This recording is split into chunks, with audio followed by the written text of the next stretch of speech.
Alright, are we live? I take it we are. Inna alhamdulillah wa kafah. Oh, wait. Nobody's here. The joys of speaking to yourself.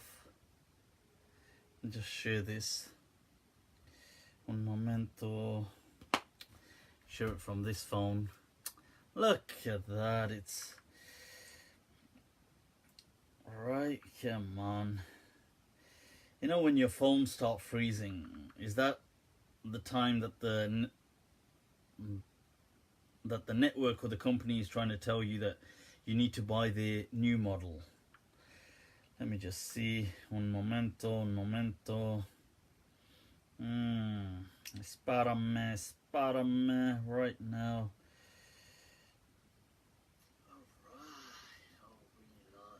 Let me just check this. Alright, so I'm sharing that.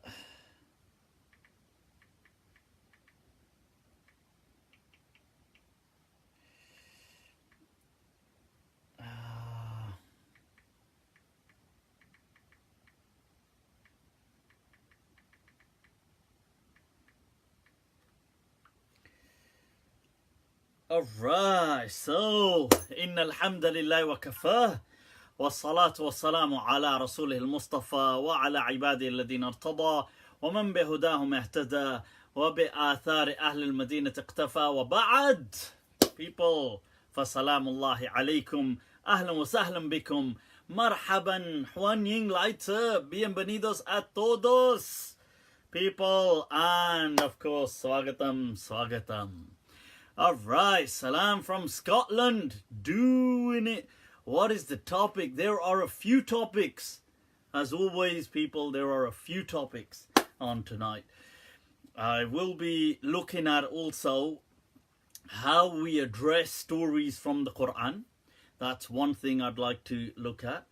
I'd like to also look at and take some of the questions that people are saying. I'd like to highlight a recent very friendly discussion dialogue that I was involved in. Also, people, I'd like to say a few words on the village wars, an update, share the gossip. Everybody loves a bit of gossip, huh? What's going down with so why not? Somebody's got to do the devil's work.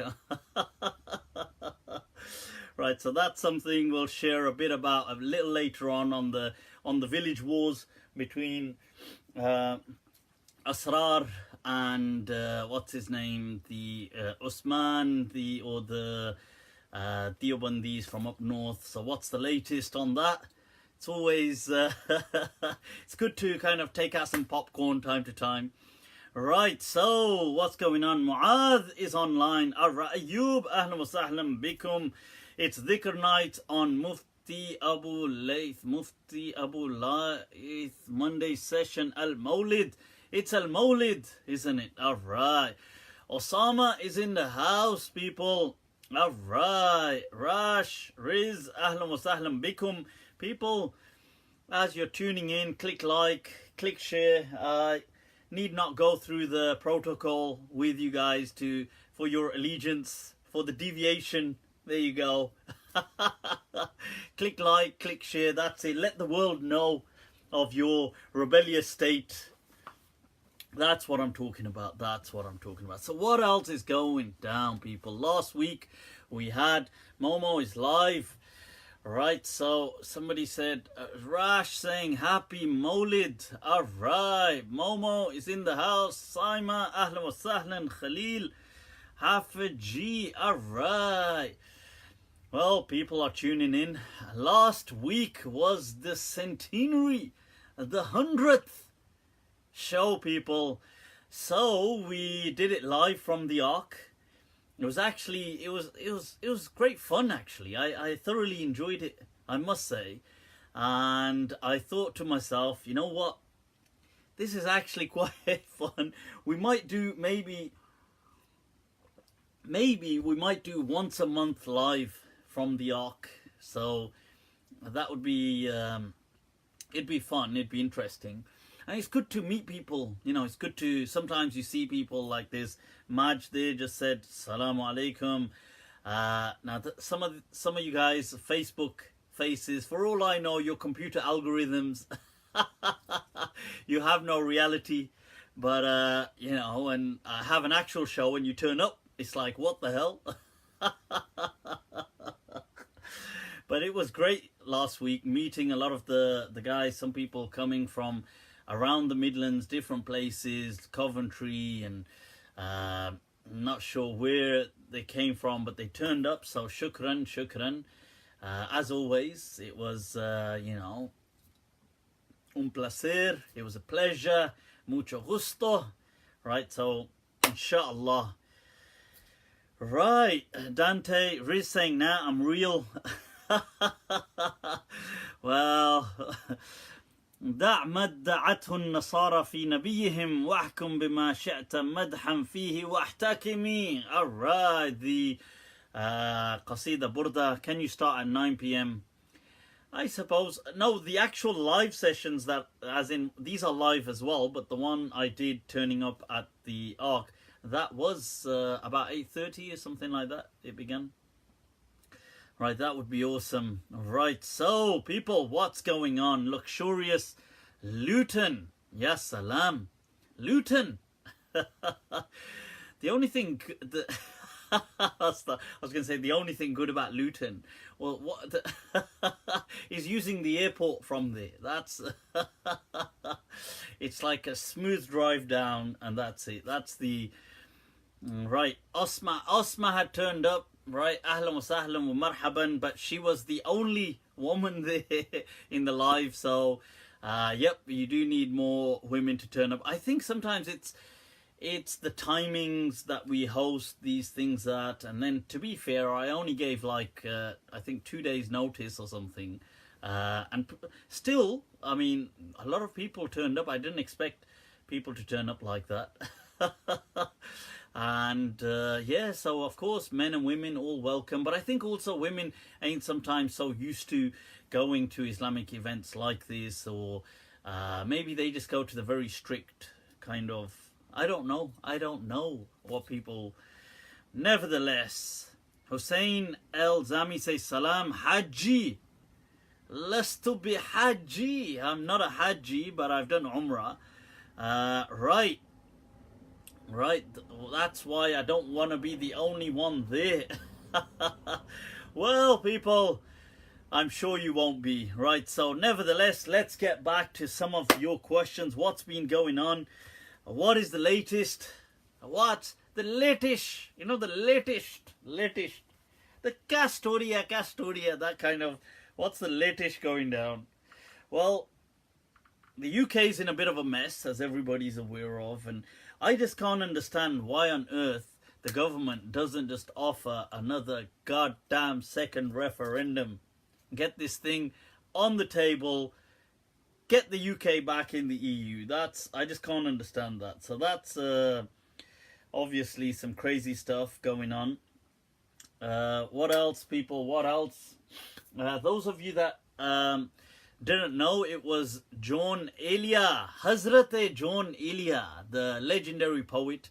It was his death anniversary, so there was a lot of things going on online about his poems and stuff like that. I think it was probably on the 8th, so just over a week ago. A legend, one of the most, I think he's the most popular poet on social media, probably, arguably. That's what I think. So, somebody saying, what happened to the moustache? The moustache is right there. I don't put the dry wax on it. Right, so, yeah, so Jaun Elia Sahib. I'll tell you a bit about him, actually. Just a few words, since we've tuned in. A bit of history about the poet. He's somebody who is one of my favorites. He migrated, he was born, I think, around was it 1931 or something like that, in India, and then he migrated probably a decade after the partition. He was from a place called Amroha in India, a very renowned city stroke town for its adabi kind of contribution, for its language, for what it's produced. And he did then travel to Pakistan 10 years after the partition, and he lived there in Karachi. And he was incredibly well versed, not only in things like Arabic, in Farsi, in Hebrew, apparently, in Sanskrit, learning Sanskrit, learning... he'd studied all of these things. And something I didn't know about his name, which I, upon research, came to discover, that Elia, I thought, was a Christian, because Elia in Arabic, Elia in Arabic, it refers to Jerusalem. So I thought that he was from a Christian background. Now, as it appears, he's not. Elia, I didn't know this, but apparently the Shia refer to Ali as Elia. That they claim that Ali radiallahu anh claimed that his name in the biblical scriptures was referred to as Elia. So the Shia tradition have a story that when Ali was approached by some of the, I think whether they were Jews or Christians, and he said, "You find my name in your scriptures as Elia." So Jaun Elia's whole family, his dad, who was a major poet, Shafiq Hassan Elia, he had that title Elia. His other brothers, Muhammad Taqi, Rais Amrohi, all these people had it. And Jaun, which is John, I didn't know this either until just researching it, that is apparently the name of the slave, or one of the slaves of Hussein. So Hussein, radiallahu an, the grandson of the Prophet, en route to Karbala, one of his slaves, I think an African slave, his name was John.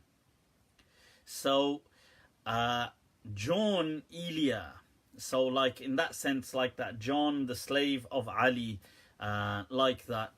And that was his name anyway, Jaun Elia. And another intriguing thing I didn't really know, that I was quite surprised by, is that Jaun Elia studied in Deoband. This is what I read online. No way. It's like, whoa. But he studied in Deoband apparently in the 50s, or prior to the 50s, or around that time, when Deoband perhaps wasn't what it's become today. Perhaps it was much more open-minded at that point. Right, so he studied in Deoband, and he then later on obviously traveled to Karachi, but he was very influenced by other thoughts and communism and stuff like this, Marxism, and I think we sometimes see communism as just because of the Western propaganda, we just see the negative side of it. But in essence, what we keep forgetting is that Marxism was in essence a cry for equality. So a lot of people today, when they think commie, bloody communists, they don't understand that this socialism, the socialist movements, they were in essence a cry for equality. And a lot of the civil rights movements, not civil rights, but like part of civil rights as in employment rights and these kind of rights, only emerged in the West as a reaction to communism, because otherwise communism would spread, because that was what it was stressing. And so this poet, Jaun Elia, was also heavily kind of drawn in by that ideology. But I don't think he had much, generally believed much. He was from a Shia background, but he seems to, he was from the family of the Prophet, he claims to be Sayyid, but I don't think he claimed to believe in God. So later on, he was definitely either agnostic or an atheist. But his poetry is amazing, and some of the stark realities he touches up on, and since it was his death, he has a very famous line where he says, जानी क्या आज मेरी बरसी थी यानी आज के दिन मर गया था मैं. That he says that Jani, like dear, like, is today my death anniversary? Does that mean on this date I died? And it really is a strange line to read, you know, later, especially, I suppose, since the person's dead. It is, you know, it has a, wow, like a striking effect. And he was a very stark kind of poet. If I did have something, I wouldn't have minded sharing some things, but I don't see. Nope, I think I've put them out somewhere else. Otherwise, I thought if I did have his 1-2 things, I would have read a ghazal or two of his out. But Jaun Elia. Nevertheless, let's take some questions then, people. What's going on? Politics, they ruin everything. Somebody's asking for my views on Ayaan Hirsi. I'm not sure what that means. I mean, what does my views on Ayaan Hirsi mean? I don't know too much about her, to be honest. I've seen her on some of the kind of atheist shows, or sometimes the ex-faith kind of shows, or sometimes I've seen her presence as in on these things. I haven't watched much. I've seen her on 1-2 of the programs on YouTube historically when people like Hitchens and Sam Harris, and they used to do certain shows. I think she was on one.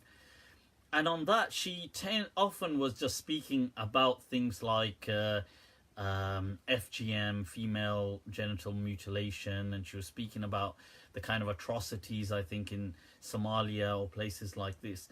So I don't really know too much about her. I know I think she tried to get into politics in Norway or wherever she was, and then I think there was some issue, and then she did get in. But I haven't really followed or kept track of her or anything, so I don't really know what to say about her. I think, you see, in my understanding, some of the, and I could be wrong about her, so I don't want to say this is about her, but some of these people, they are just reactions to the Muslim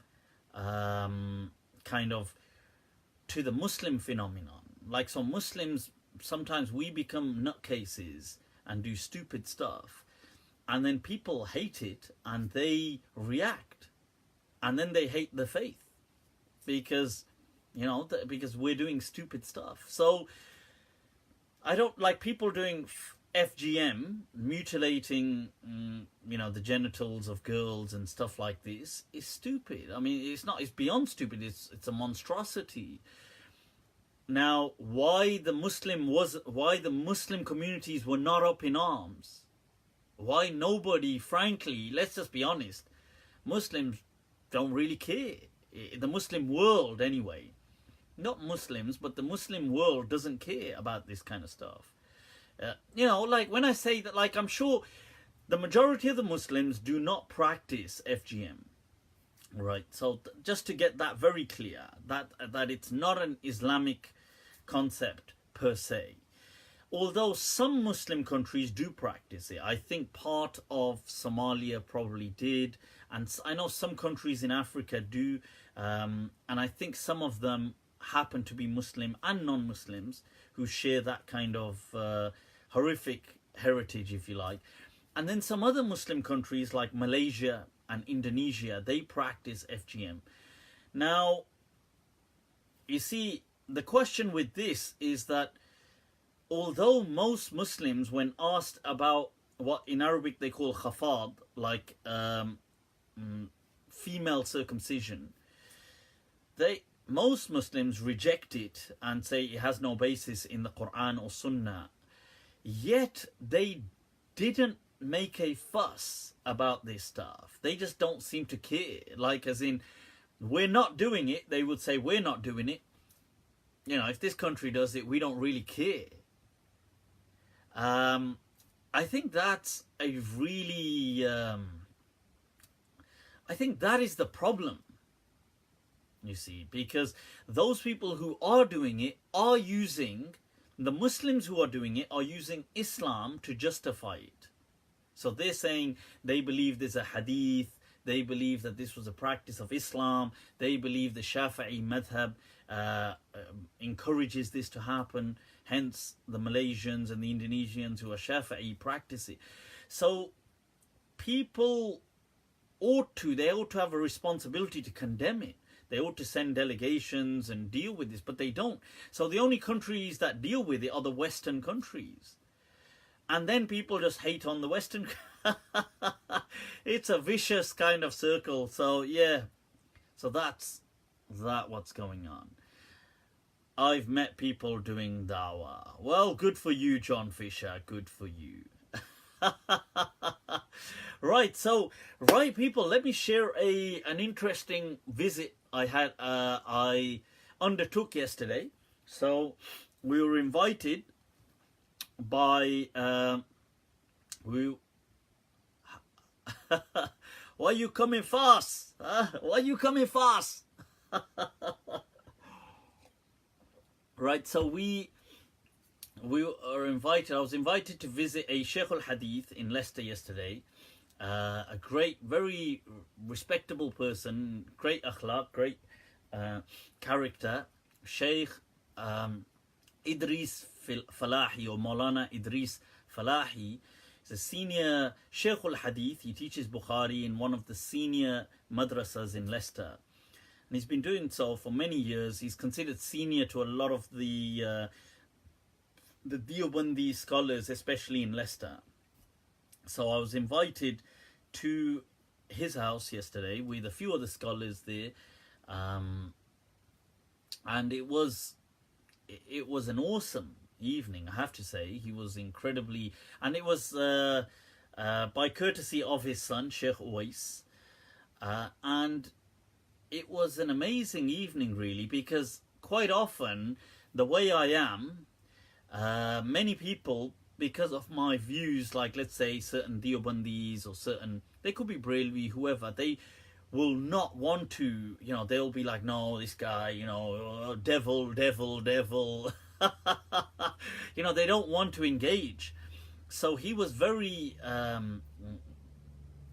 respectful. He was very courteous, very generous, obviously inviting us, giving us all this time, having a dialogue, being very respectful and dignified throughout the entire dialogue.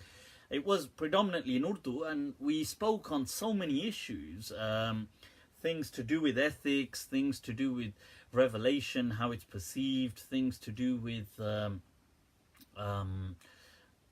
age of Aisha radiallahu anha, on marriages and women's rights. And it was really fascinating actually, and I enjoyed it, even though he didn't really agree much with my points of view, despite me giving, even at the end, it's like, well, but that said, at least he was up for a dialogue, you understand?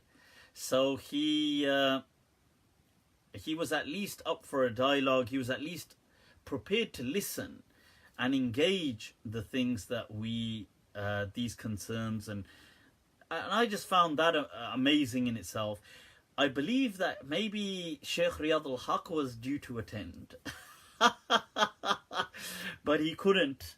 That would have been an interesting dynamic had he attended.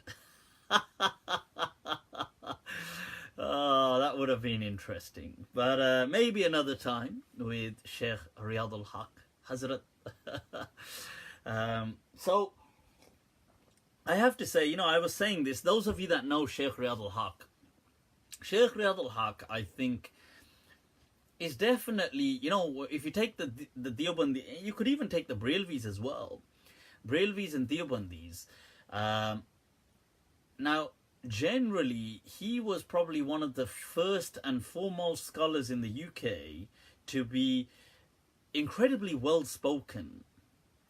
You have to, credit where credit is due. I mean, he was ahead of his time in the 90s. He was one of the first people to not only start his lectures in English, but in good, I mean, real good English. He was eloquent. He was, I mean, I suppose I'm using the terms was because I'm referring to a time when you either had speeches in Urdu or you had one or two American scholars like Sheikh Hamza Yusuf or Sheikh Noor emerging at that time. And then you had people like Sheikh Faisal in London, and everybody else was just bud. You know, they spoke with just an accent. Shockingly, even the British, you still get that, unfortunately. You get the British-born scholars, and they still have the kind of twang, bud twang. I don't know how that happens, but it does. But Sheikh Riyadh al-Haq was way ahead of his time, and he was amazingly spoken. And he was doing things like recording cassettes and putting them out there and having hundreds of cassettes and topics and Bukhari and tafsir and fiqh and introducing these notions, and he was so ahead of things. And then I know he got into his little the whole controversy and the drama and all of that, but put that aside, you see, and then he refused to adapt with the time. And this is an interesting lesson to take from here. He refused to accept social media.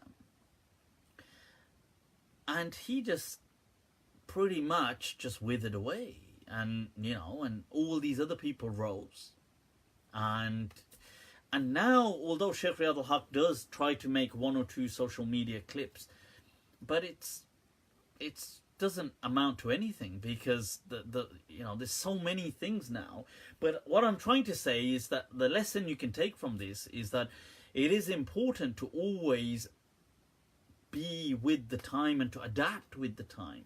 So when the society changes, and all of a sudden, like when social media emerged, to refuse to embark upon social media, he almost, one could argue, lost everything that he was, had at that time, because he was at the heights. He was like the number one probably scholar in the UK, and now probably hardly anybody, he doesn't have that kind of.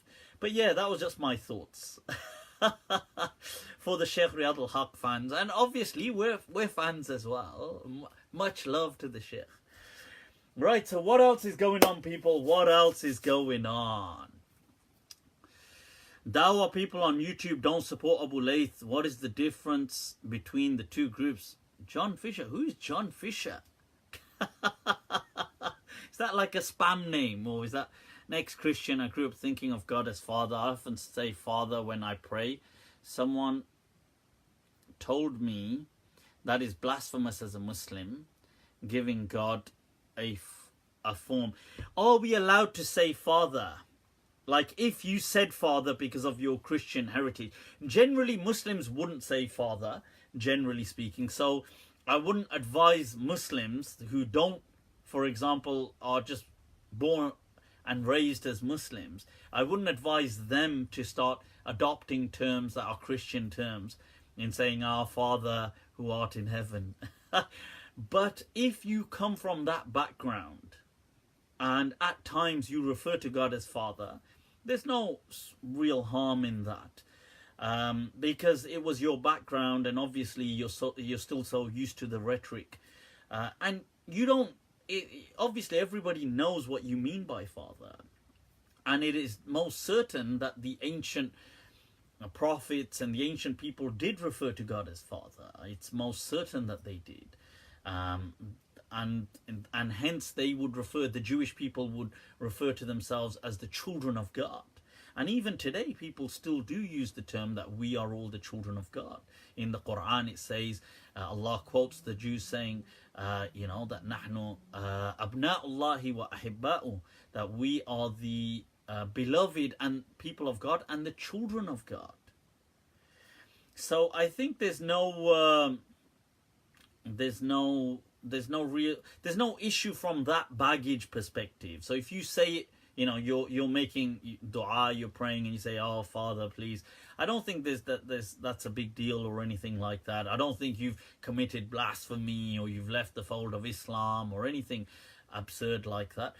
That said, I wouldn't advise Muslims who don't have that baggage to start adopting Christian or Hindu terms or, you know, different religious terms. I wouldn't advise that as a religious practice. But if they came from that background and they said it, you know, if somebody came from a certain, then I think there's no, you know, there's no real, you know, it's not a major thing, but I'm sure it's understandable. Jews don't call themselves the children of God. This is not in the Tanakh. Okay, John. John Fisher has spoken. What can you tell me what can you tell me what Jesus was? Last time I checked, Jesus was a Jew, wasn't he? And so when he was saying, oh, the Father in heaven, who the hell was he talking to? The Jews.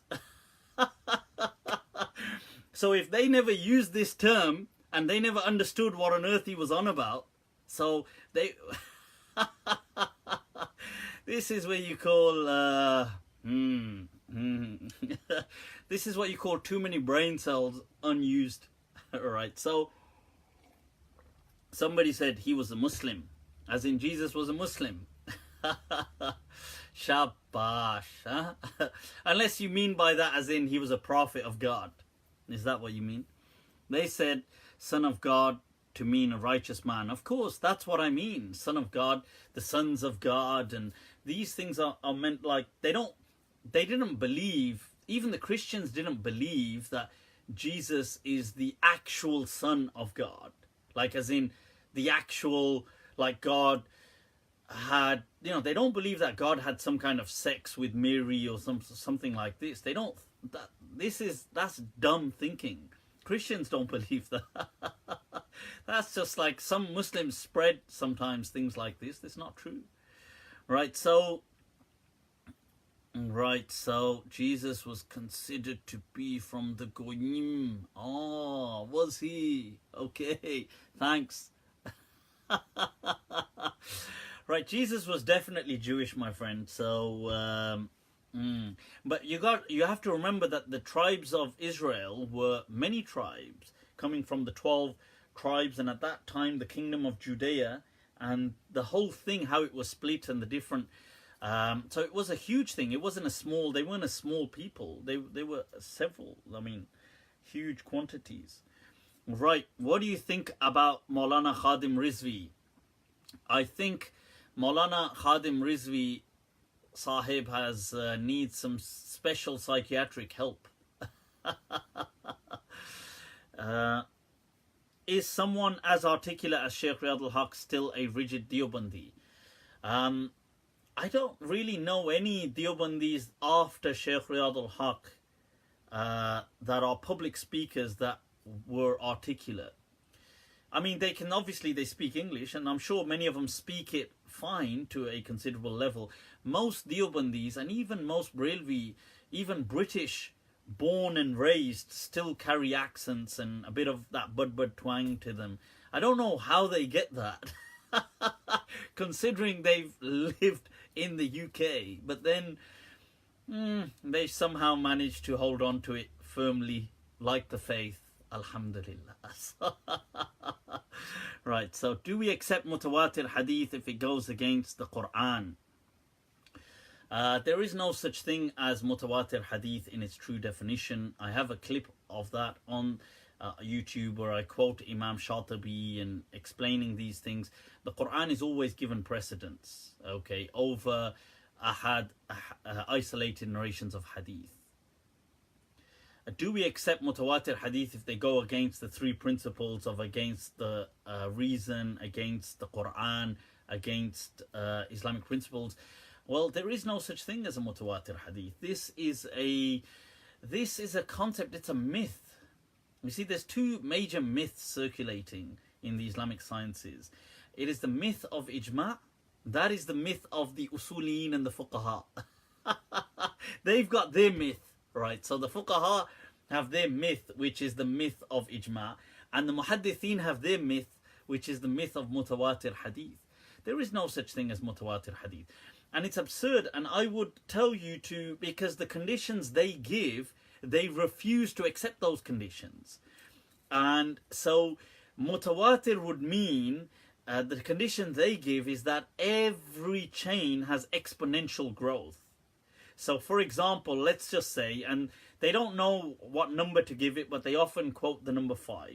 So the way this is going to work is there's a person at the top of the chain.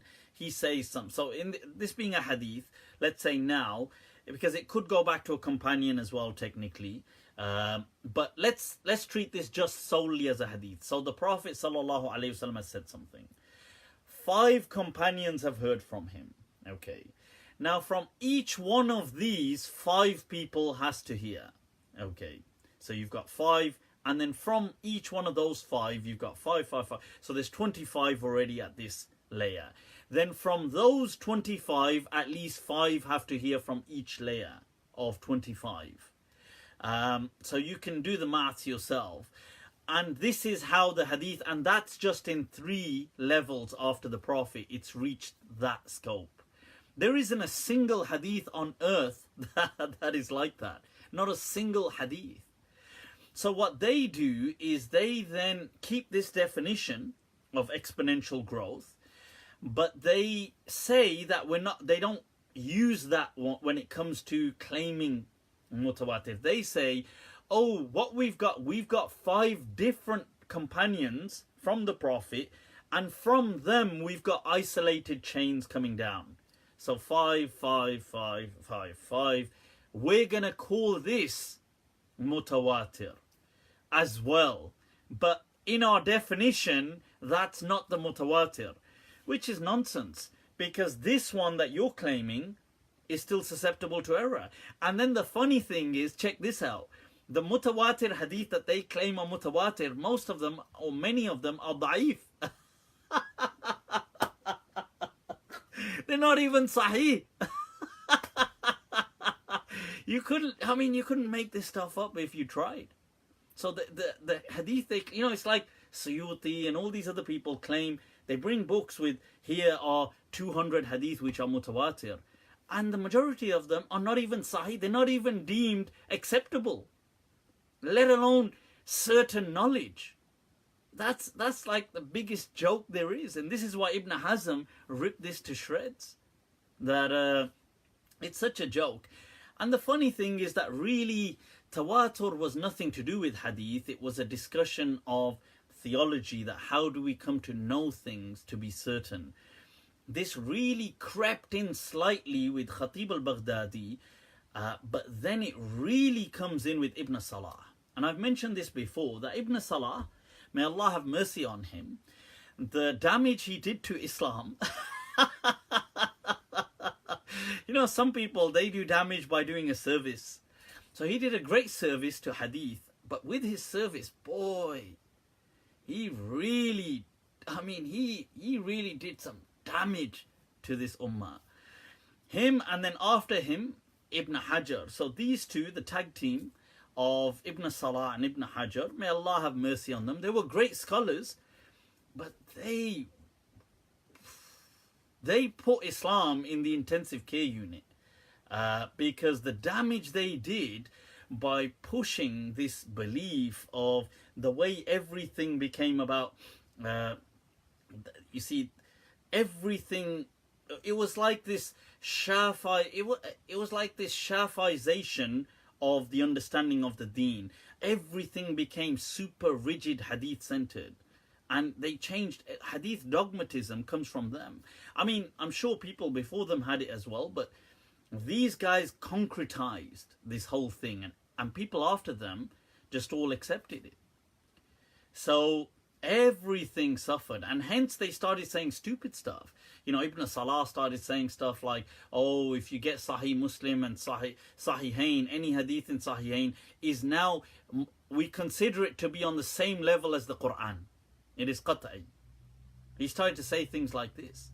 And then Ibn Hajar said, yep, I rubber stamped that. And then people, for some reason, became so intimidated, they started to say, yeah. And then in the last century, the Salafis You know, whatever was missing, the Salafis kind of filled that. So just as this thought was kind of like decaying away, the Salafis were like, hold your horses, we got this. And they just really put the nails in the coffin.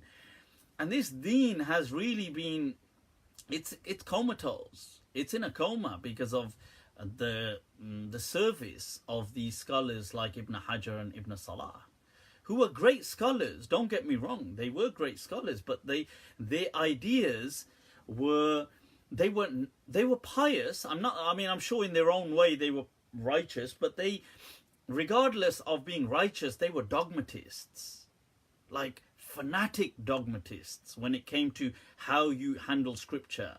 And their thing just spread like a virus. And then I suppose it's people to be blamed. Why did people accept their views? And these are the same people, by the way, Ibn Hajar, who said the satanic verses are acceptable. You know, so why? Because they were so hell-bent on proving this dogmatism that they didn't even care about what they were handling. So, right, people, what else? What else? Let's take some questions. People have... Can there be yaqeen in hadith? There can never be yaqeen, but there can be good enough knowledge. So, I'm just trying to... What is going on? What is going on, people? Ah, god damn. You know, when you're trying to log in and keeps going back to all these, I gotta post this password and that password and all these passwords on my phone. There's like double, triple layer security on these people. Right, so right, let me just, obviously there needs to be security. Right, so let me just get to the questions. Right, okay, I'm just getting in there. Is there no chat moderation? Right, people, keep it to the questions. There ought to be, the admin ought to be online. Obviously, I can't check whilst I'm online myself, but somebody saying dodgy moves. No, why dodgy? Obviously, you gotta, otherwise... Otherwise, all my wives will be killing each other. Not. It's a joke. It's a joke, people. It's a joke. Right. Okay. Ibn Abbas once was asked about the verse, "It is Allah who created the 7 heavens and the earth, and the likes of them." He replied, 7 earths. In every earth is a prophet like your prophet, and Adam like your Adam, Abraham like your Abraham. How should we understand this if Muhammad sallallahu alaihi wasallam is the seal of prophets? Right. So now, people, right, this hadith, are there multi-verses? Are there, I don't know, you know, all these different universes out there? There may be multiverses, I don't know. I mean, some theories are inclined towards that. Is it possible that there is life and prophets out there? I feel it is possible. If there is life, then it's possible that there will be prophets out there. That is possible. Right, so the question is, if there's prophets out there, could they have a prophet that comes? Of course, I mean, they would have prophets. How does that line with the prophets in our galaxy, in our universe? Well, it doesn't align at all. It's nothing to do with this. I mean, we are here. We are sapiens. We have our system. We have our rules, our thing. It's nothing to do with... That's just a hypothetical discussion. That if there were universes, would God have come... I mean, first of all, if there were universes, point one, multiverses. Okay, perhaps, we don't know. If on these multi-universes, in these multiverses, is there life? Perhaps, we don't know. If there is life, okay, given that, in those, because there is in this one, would God have communicated with them? Most likely. If he had communicated, would have he sent messengers? Most likely. We don't know. If he did send messengers, would they have to be in the same timeline as our messengers, and would they have to be communicating with us? Or no, it's nothing to do with us. This is all hypothesis, all very hypothetical kind of stuff. Has no real relevance to the real world in which we live. Right, so next question. The atheist Quran. Can you speak about this in the next episode? I'll have to check out that link. I don't know what that is. Can we eat chips from a non-halal chippy? Salma Khan asks. Isn't it the non-halal chips that always taste the best?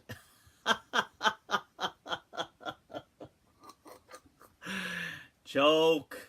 Duh. Joking. I'm joking.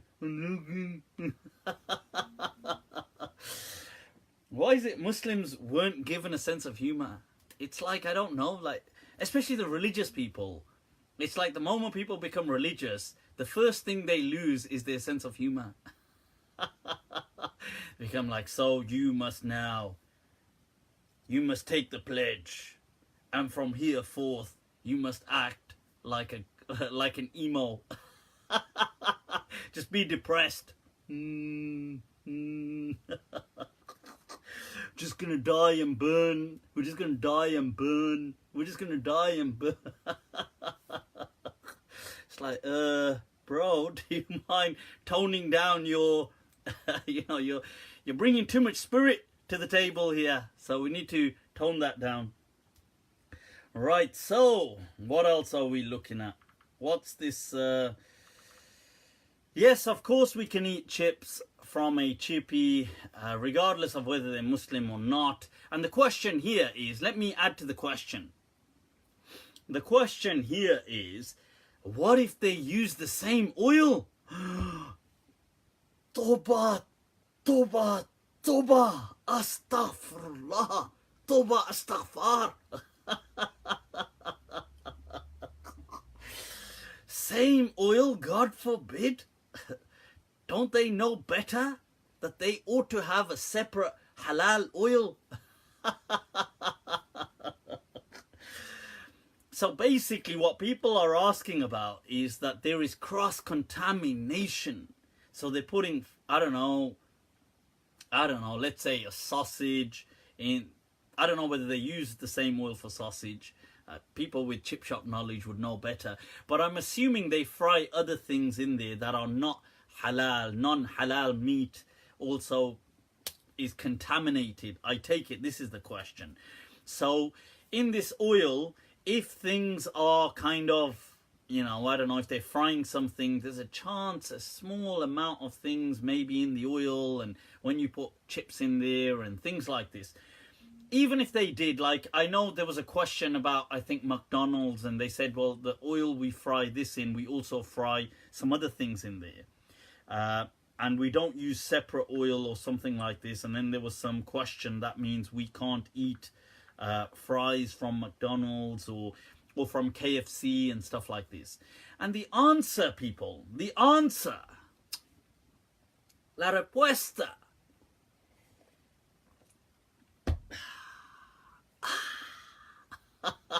the answer is, I was once saying that, imagine a person, it's just, once I tell you this, your life, I'm just going to tell you these words, your life is going to be made. And these are and then he just dies. It reminds me of that clip from that old man from Pakistan, which is on YouTube. It's like one of those meme clips where he's pretending to have a heart attack with the news reporter. It's like, he's doing so much drama. He's just like, and then as the cameraman moves, he goes,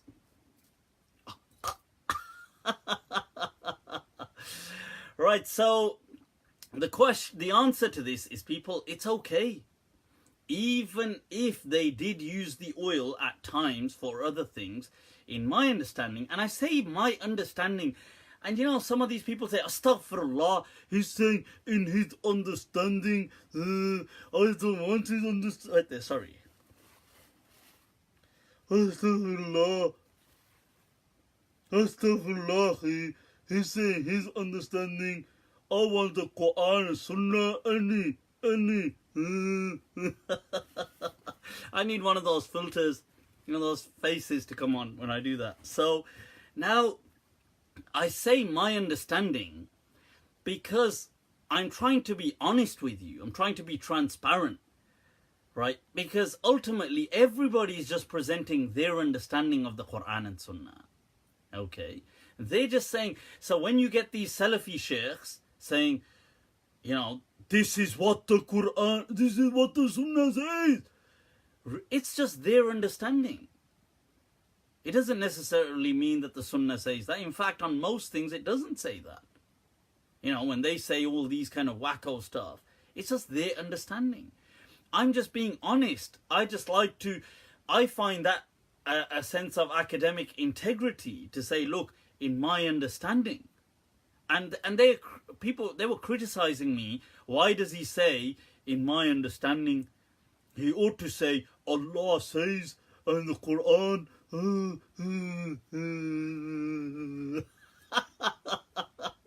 Any, it's Sahih, any.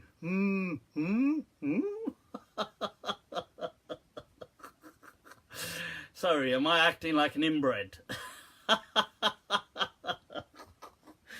Right, well, wait, well, my parents' cousins.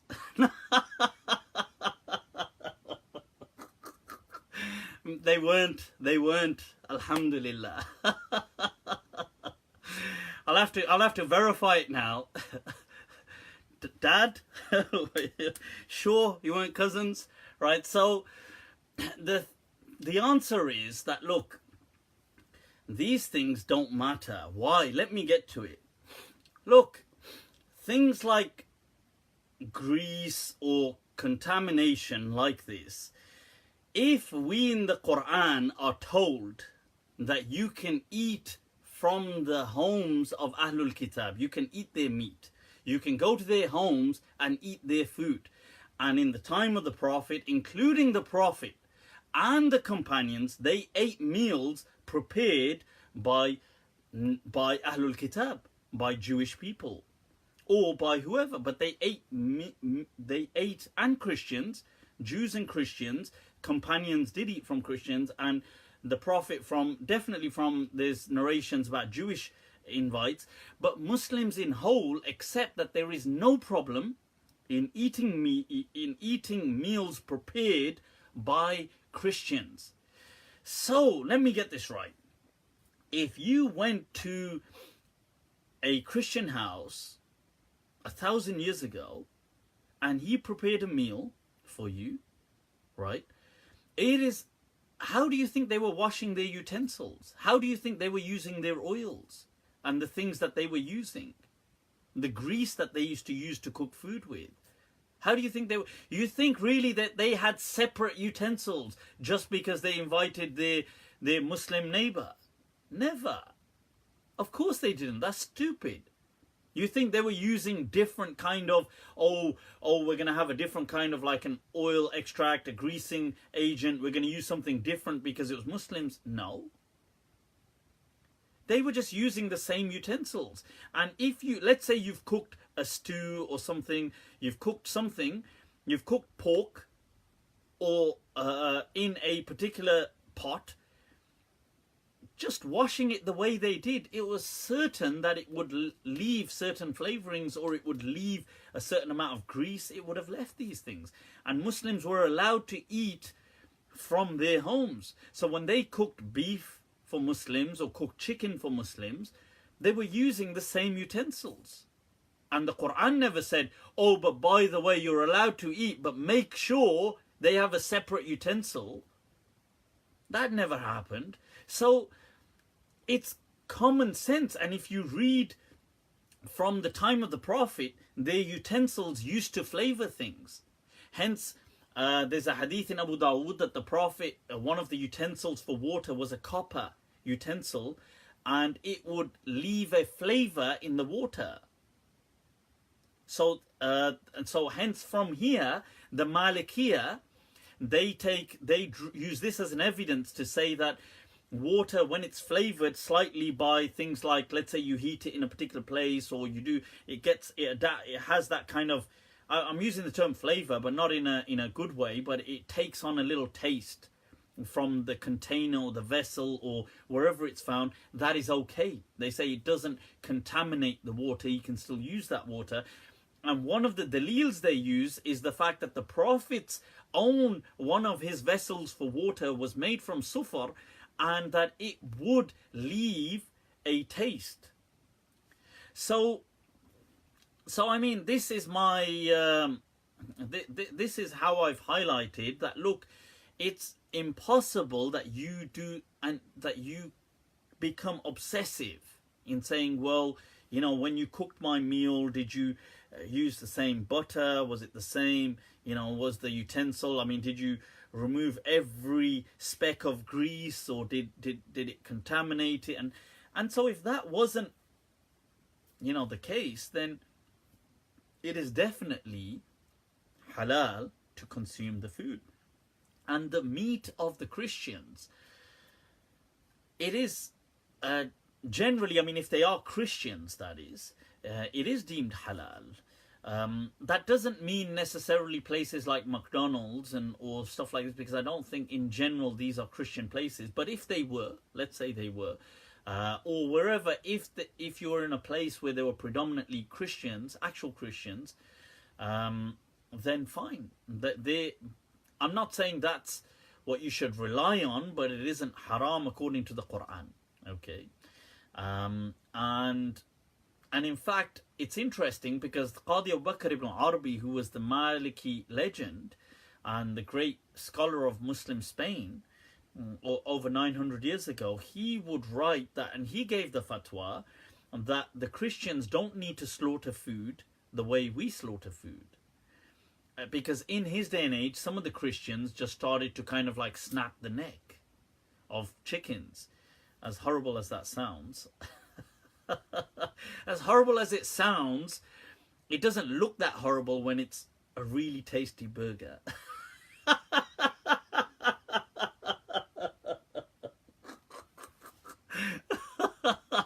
Not, okay, vegans, relax. I've got nothing against you.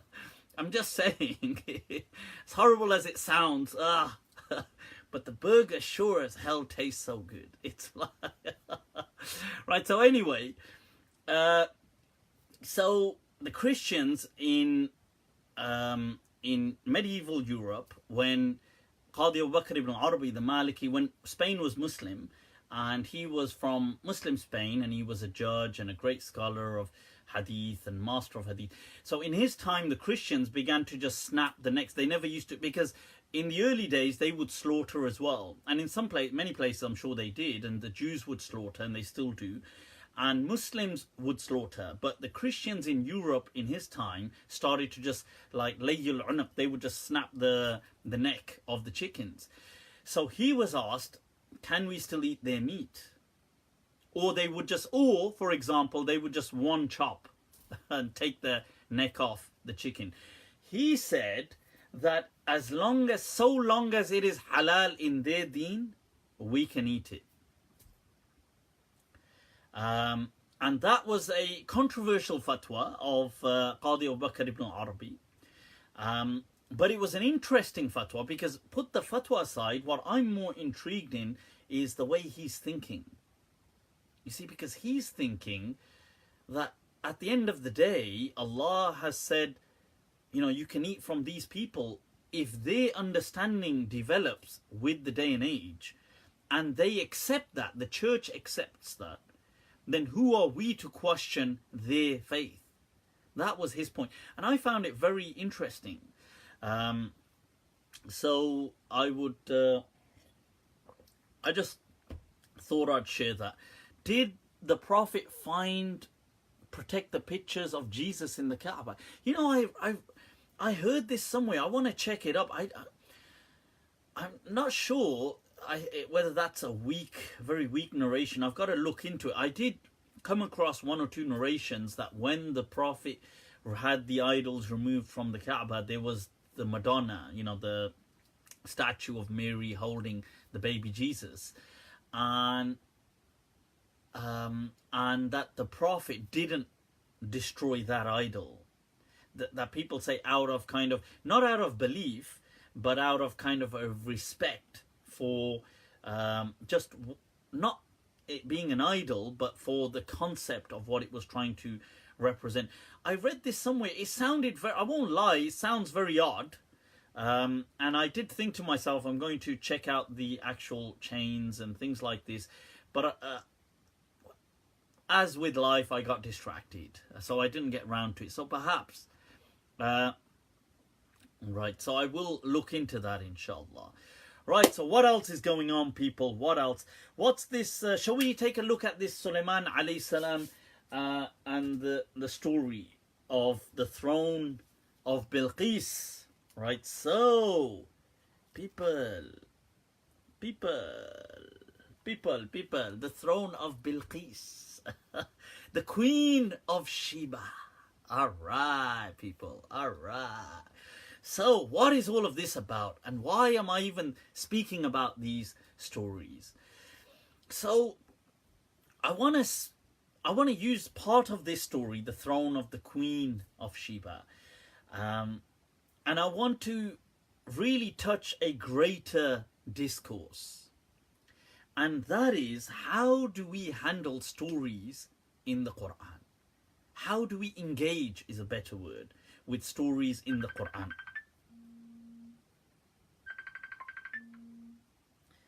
Then they say, why does Mufti swear?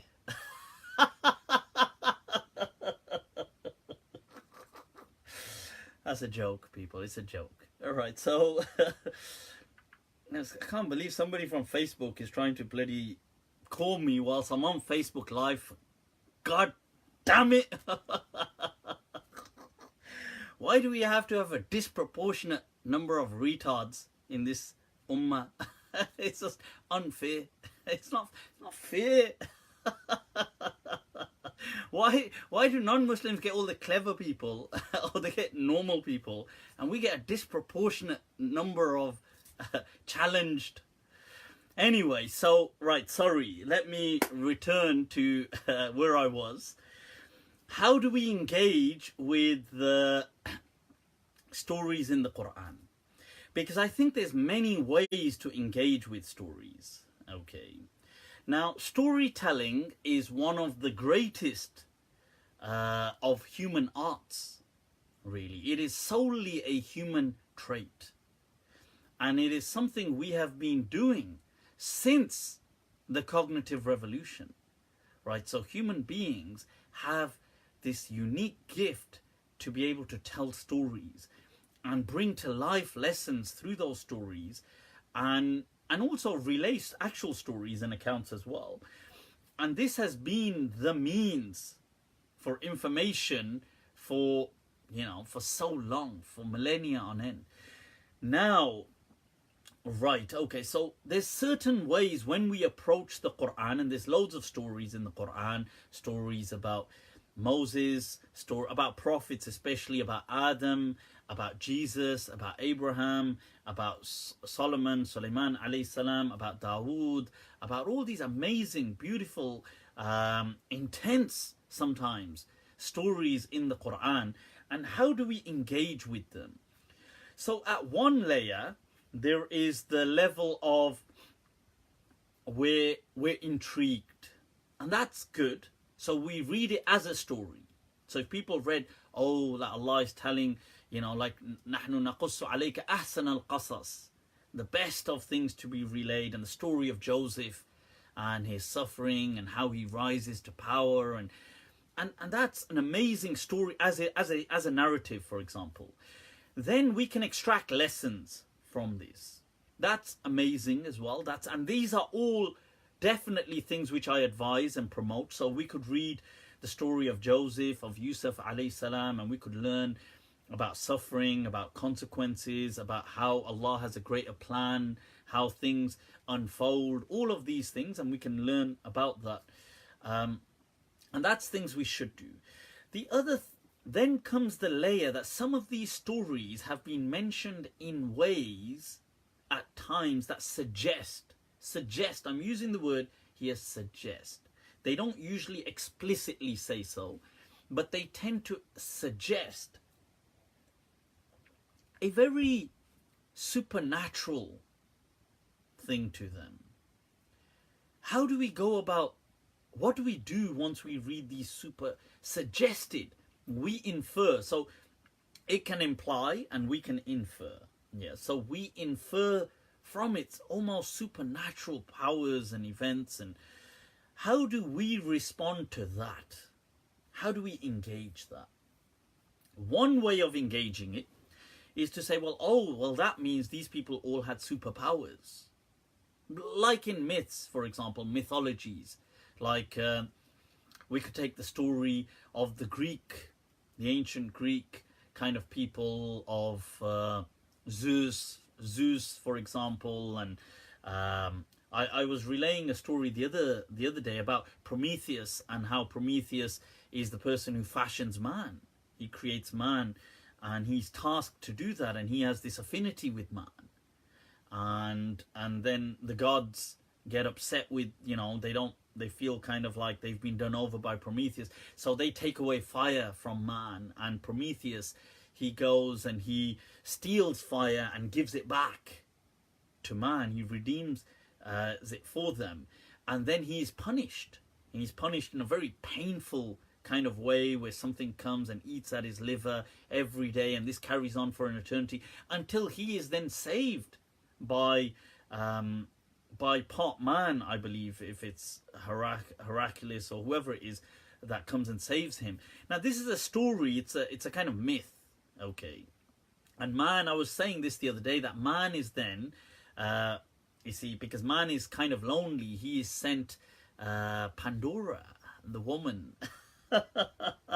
And Pandora brings with her a box. So it's really interesting, those of you that have heard the term Pandora's box, for like a box of evil. So the Zeus and the gods had kind of they had instructed that basically man is done over, so he's given this, Pandora brings this box and he's told not to open it. But then what does man do? He opens it. You see, there's a lot of parallels with, I suppose, the story of Adam and the Garden of Eden, and not to eat the fruit and not to open Pandora's box, but he does open it. And when man opens the box, out of it comes wrath and disease and illness and ill fate, and all these things emerge from Pandora's box. And at the end, but the flip side is right at the bottom of the box is hope. And that too emerges, and man then has hope. But the point is, it's an interesting story, with parallels in other religions as well, obviously. I mean, this is from the Greek mythology, Greek myths. But you have, my point is, how do you approach these stories? Now, this story, if I told you, you would just approach it as a myth. You would say, yeah, in this story, these people have superpowers, they do all these things, but you're not taking it to be real. Like, maybe you can learn lessons from it, but you're not taking it as a kind of like, oh, this is real. Same thing with Hinduism. If you looked in Hindu stories, so for example, speaking of the first man, there's a story in I think it's in the Puranas, or it's in the old, the Hindu kind of Vedic stories about how Vishnu, I believe, that the first man they call Manu. That's in Hindu tradition. The first man is referred to as Manu, and then from him come mankind. And Vishnu, the Lord, the God, appears to him as a fish, a kind of struggling fish. So Manu helps this fish, and he takes him out of his thing and puts him in a larger amount of water. And then this fish, he feeds him, and the fish starts to grow, and that's Vishnu growing. And then Manu has a good heart, and he realizes, look, he's struggling, let me put him in a greater amount of water. And then he starts to struggle there, and he grows and grows, and then eventually he becomes so big that he puts him in an ocean, and he's so big for the ocean that Manu is then told to build out of, because he's been so kind, he's told to build a boat. And he builds a boat, and then a flood comes that drowns the world or people. Once again, a stark resemblance to the story of Noah in the Bible and the Quran. So then the whole point was that here, because of his kindness to Vishnu, he is then guided, and he's on this boat and he's saved.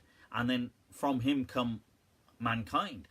Now, when you read the story of Manu or Vishnu or these things, or of Prometheus, we take them as stories. We don't think that these were, we're not trying to be realistic with that. The issue is when we read certain stories in the Quran that don't state but imply a supernatural prowess or power or capacity or capabilities, how should we be? So some Muslims just say, no, these are supernatural powers and these people had supernatural powers. So Jesus, for example, would speak as a baby. Normal people can't do that, but it's okay. Jesus can speak as a baby because he has special powers. He's like a special powerful person, so he can do things. So what they do is they accept reality, but then they just, for this part, they will suspend reality and say, I know in the real world people can't do this, but here they did it because God made him do it. So this is how many Muslims approach these things. The problem with this approach of then taking a very supernatural is it doesn't correlate with reality. And it has huge problems once you zoom out. Because once you zoom out, then everything can fall to pieces. So, because if you're going to say, well, these things can't happen. And they say, yeah, but I know they can't happen, but God did them here. So, well, so that means, like, God, fine. So why does anything have to make sense then? Because God could, it's like the Trinity. You could say, well, I know normally 3 doesn't equal 1, but God here made 3 equal 1. You're saying God made a baby talk like grown-ups, and you're saying God made a man fly and do all these things, and you're saying this, so God, and you accept it doesn't normally happen. So, but, God made it happen here. So God made the 3 Trinity he made himself be 3. I know it's against reason, but you yourself are not accepting reason. So you see, this becomes the problem. That, you see, if we take the supernatural, the mythological thing as a real, then reason has to be ditched. If reason is ditched, then we have no right to discredit, for example, the mythologies of Hinduism or Greek mythologies. We have no right because God did it. So God did these things. So in that case, how can we say, Prometheus didn't create man and he didn't, or Vishnu wasn't the fish? Because we'd say, yeah, I know that doesn't normally happen, but hey, God did it. So what I'm trying to say is reason is either all in or it's out. It doesn't happen. Like, you can't say, you know what, I'll follow reason 90% of the time. That doesn't make any sense. Right? So what I'm trying to say is that Allah in the universe has set laws. These laws have to be defined. Allah says, وَلَن تَجِدَ لِسُنَّةِ اللَّهِ تَبْدِيلًا. You'll never find the laws of God, the laws of nature, to deviate and change. That they work. Gravity always works. You see, if somebody said, I know gravity works, I won't stand at the edge of a cliff and jump off. I wouldn't do that. I wouldn't do that to my child. I wouldn't do that for myself. But yet, on one occasion, God allowed one man to defy gravity, for example. Not that. Or God allowed a group of men to defy gravity, but normally he doesn't. this logic, it doesn't just shoot you in one foot, it completely buries you, because you can then no longer find any fault with any mythology. So now I'm coming back to the stories. I'm not saying the stories were mythical. I'm not saying that. I do believe that these were actually real people. I believe all these people were real. I do believe that there was an Adam, there was an Abraham, there was a Noah. I believe in all these people. The question is, what were the surahs exactly saying? So we have to visit it with this in mind. If we want to take something real away from it. If we want to just read it as a story to extract other lessons and just read it like a narrative, then fine. But if we want to get real, we've got to do a bit of sometimes, like, it's like we're approaching a scene as a detective. I mean, I'm giving an example. Okay. So imagine a detective comes to a scene and he has a clear open shut case. Like he has a person and they say, look, here's the person, and there's been a homicide, there's been a murder, and this person was clearly holding the gun when we got there.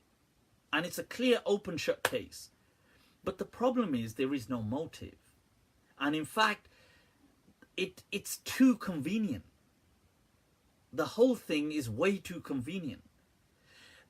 And it's at these places that detectives will say, well, it's too, there's more. I know it immediately makes sense, but when we zoom out, it doesn't make sense, because this person, for example, that's the worst way to do it. He could have done it in 100 other ways and got away with it. Why would he do it in such a stupid way and still stand there and do this? It doesn't make sense.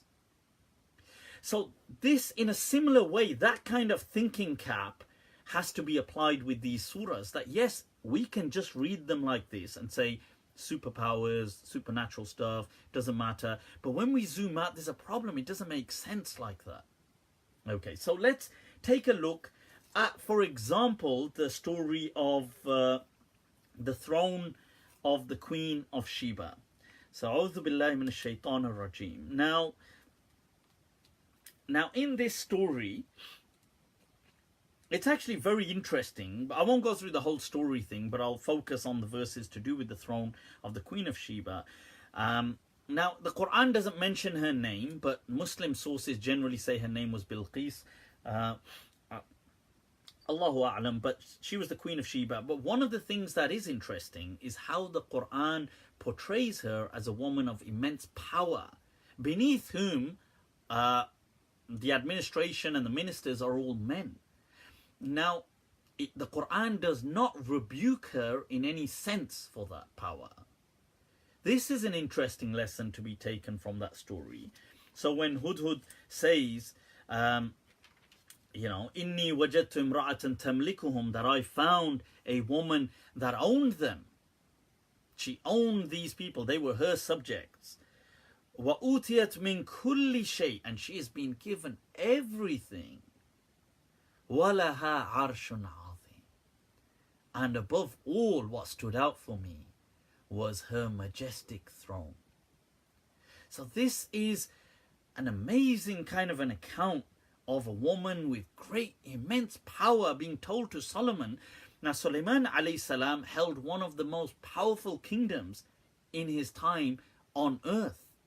And it was so powerful that, and if you just look at the gold, that the kind of gold reserves that he had, and gold that was reaching him and stuff like this, and even till today they don't know, they have certain traces of from the region of Ophir, and they don't know where this region was, and there's been a gold hunt trying to discover it because he was receiving a lot of gold from that region. So Hudhud, and just to kind of touch up here, it's interesting, this isn't my point, but I know a lot of people have asked me, who was Hudhud, or what was Hudhud? Now, in this verse of the Quran, it mentions that Sulaiman alayhi salam, he says, وَتَفَقَّدَ الطَّيْرَ فَقَالَ مَا لِي. So he one day misses this tayr, and tayr can mean a kind of bird or a watch. It can mean something like this because it's a collective noun that's being used. فَقَالَ مَا لِي لَا أَرَى الْهُدْهُدَ أَمْ كَانَ مِنَ الْغَائِبِينَ. Now people say it was a bird. So he had this little kind of bird that would fly around, and he's talking about this bird. The interesting thing is the verb that is used and then says kana minal ghaibin. Ghaibin is used for human beings only. It is not used for animals. Like the plural that is used like in, like muslimin, mu'minin, like kafirin, for example. This in or the un in the nominative case is not used for animals. It is only used for humans. And it says, Am kana min al-ghaibin, is he from the people that are absent? Where is he? And then he says that, look, لَأُعَذِّبَنَّهُ عَذَابًا شَدِيدًا, that he says, I will punish him. أَوْ لَأَذْبَحَنَّهُ أَوْ لَيَأْتِيَنِّي بِسُلْطَانٍ مُبِينٍ. He says, I'm going to punish, I'm going to slaughter this person. And this is, him using the word here, slaughter, is what led a lot of Muslims into thinking it's a bird as well. This, as well as the word tayr, it reinforced for them that slaughter.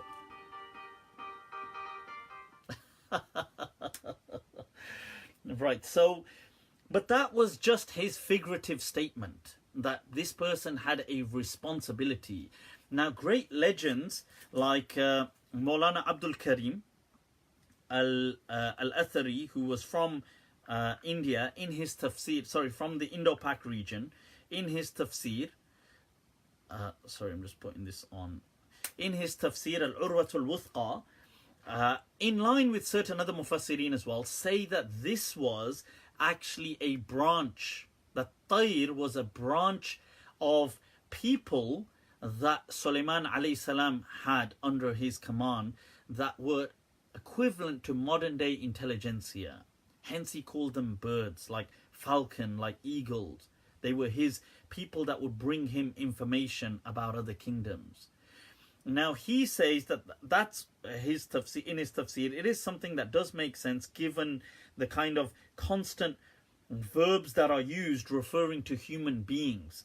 So for example, when Hudhud comes فَمَكَثَ غَيْرَ بَعِيدٍ فَقَالَ أَحَطْتُ بِمَا لَمْ تُحِطْ بِهِ وَجِئْتُكَ مِنْ سَبَإٍ بِنَبَإٍ يَقِينٍ. Now he says that, look, he comes back and he says that he stays slightly at a distance, and he says to Sulaiman alayhi salam, look, I've come with some information about the people of Sheba. If this was a bird, the problem when we zoom out is we're saying a bird has cognition. We're saying a bird has intelligence. We're saying a bird has not just animal intelligence, but it has the intelligence to analyze, to assess, to synthesize information, to relay information, to recognize what kingdoms mean, to recognize these kind of concepts. That if you zoom out, is a problem, because animals are not mukallaf. They don't have these kind of capacities. So you see, this is what I'm saying with the zoom in, zoom out problem. If you take this to be a bird, but if, as Molana Abdul Karim Al-Athari said, that this was a person Hudhud, and this was his intelligence, his intelligentsia, so the person was responsible, and hence such an important figure was missing, and hence Sulaiman alayhi salam was incredibly angry. And that's in his tafsir. He then goes on to relay what he saw. And I saw وَجَدْتُهَا وَقَوْمَهَا يَسْجُدُونَ لِلشَّمْسِ مِن دُونِ اللَّهِ, that these people were bowing down to the sun, that they were prostrating to the sun. وَزَيَّنَ لَهُمُ الشَّيْطَانُ أَعْمَالَهُمْ فَصَدَّهُمْ عَنِ السَّبِيلِ فَهُمْ لَا يَهْتَدُونَ. That he says the shaitan has misled them and they have turned away from God. Once again, saying an animal has these kind of psychosocial constructs that are human constructs. These things don't exist. Okay. So, and then, you see, we could zoom in and just pretend it's a mythology. Well, you know, God, I know animals don't have human social construct, but God made this bird have it. And then you zoom out and you say, well, so what's your problem with the elephant god in Hinduism? Why is that all of a sudden so counter reason? You know, if they said, well, God made him have it. You say, no, but that doesn't make any sense. Really? And a bird doing all this does make sense. So you see, when you zoom out, you have a problem. When you zoom in, You're just so immersed, it doesn't matter. You're just reading it as a narrative. So he then goes on to say, he describes, now listen once again, what does Sulaiman alayhi salam address him? قال سننظر أصدقت أم كنت من الكاذبين. Once again, كاذبين, the plural only used for humans. He says, I will see whether you are truthful or you are you are from the people who lie. People who lie. Birds are not from people. And then, is a bird, once again, a bird knows how to lie. It understands human concepts. It has theory of mind. It recognizes that I'm deceiving somebody. It recognizes these things. Right, so it's problematic saying this is a bird.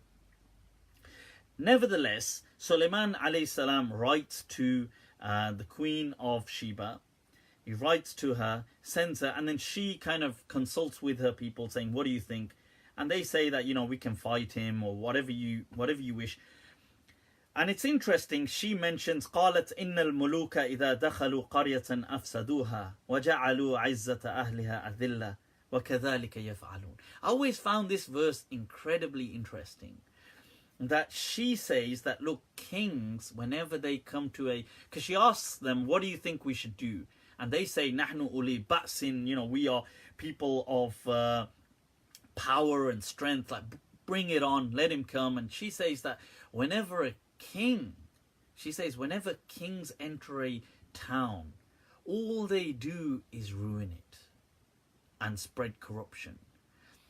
It's really fascinating because from this verse we can it opens a separate tangential, on a tangent, a discussion on political philosophy. That what gives human beings the right to rule over another human being? Where did this concept of kingship even come from? Who said that one person has the right to be a king? Who? Why how do we become, where did that come from? Why do we have to accept it? That, he's a human, we're a human. How does that إن الملوك إذا دخلوا قرية أفسدوها, that kings, if they enter a town, they only spread fasad. وكذلك يفعلون. But yet this has been, the three things that have set man on this journey of ultimate unification has been God, king, and money. And and then the thing is that, where did this even come from? That one human one day felt, I have the right to subjugate, and you guys are my subjects. Some person just assumed that one day, and it became a human legacy. I find that so fascinating, the way this verse kind of touches up on this notion. And then it goes on about she kind of liaises with Sulaiman alayhi salam, and then she eventually decides to kind of come to him, bring a delegation and come to Sulaiman alayhi salam. Now the interesting thing is, then comes the verse. قال, this is Sulaiman alayhi salam. يا أيها الملأ أيكم يأتيني بعرشها قبل أن يأتوني مسلمين. That who will bring her throne to me before they reach us? So they've set off from where they are. It's going to take a good while before they come. Obviously back then.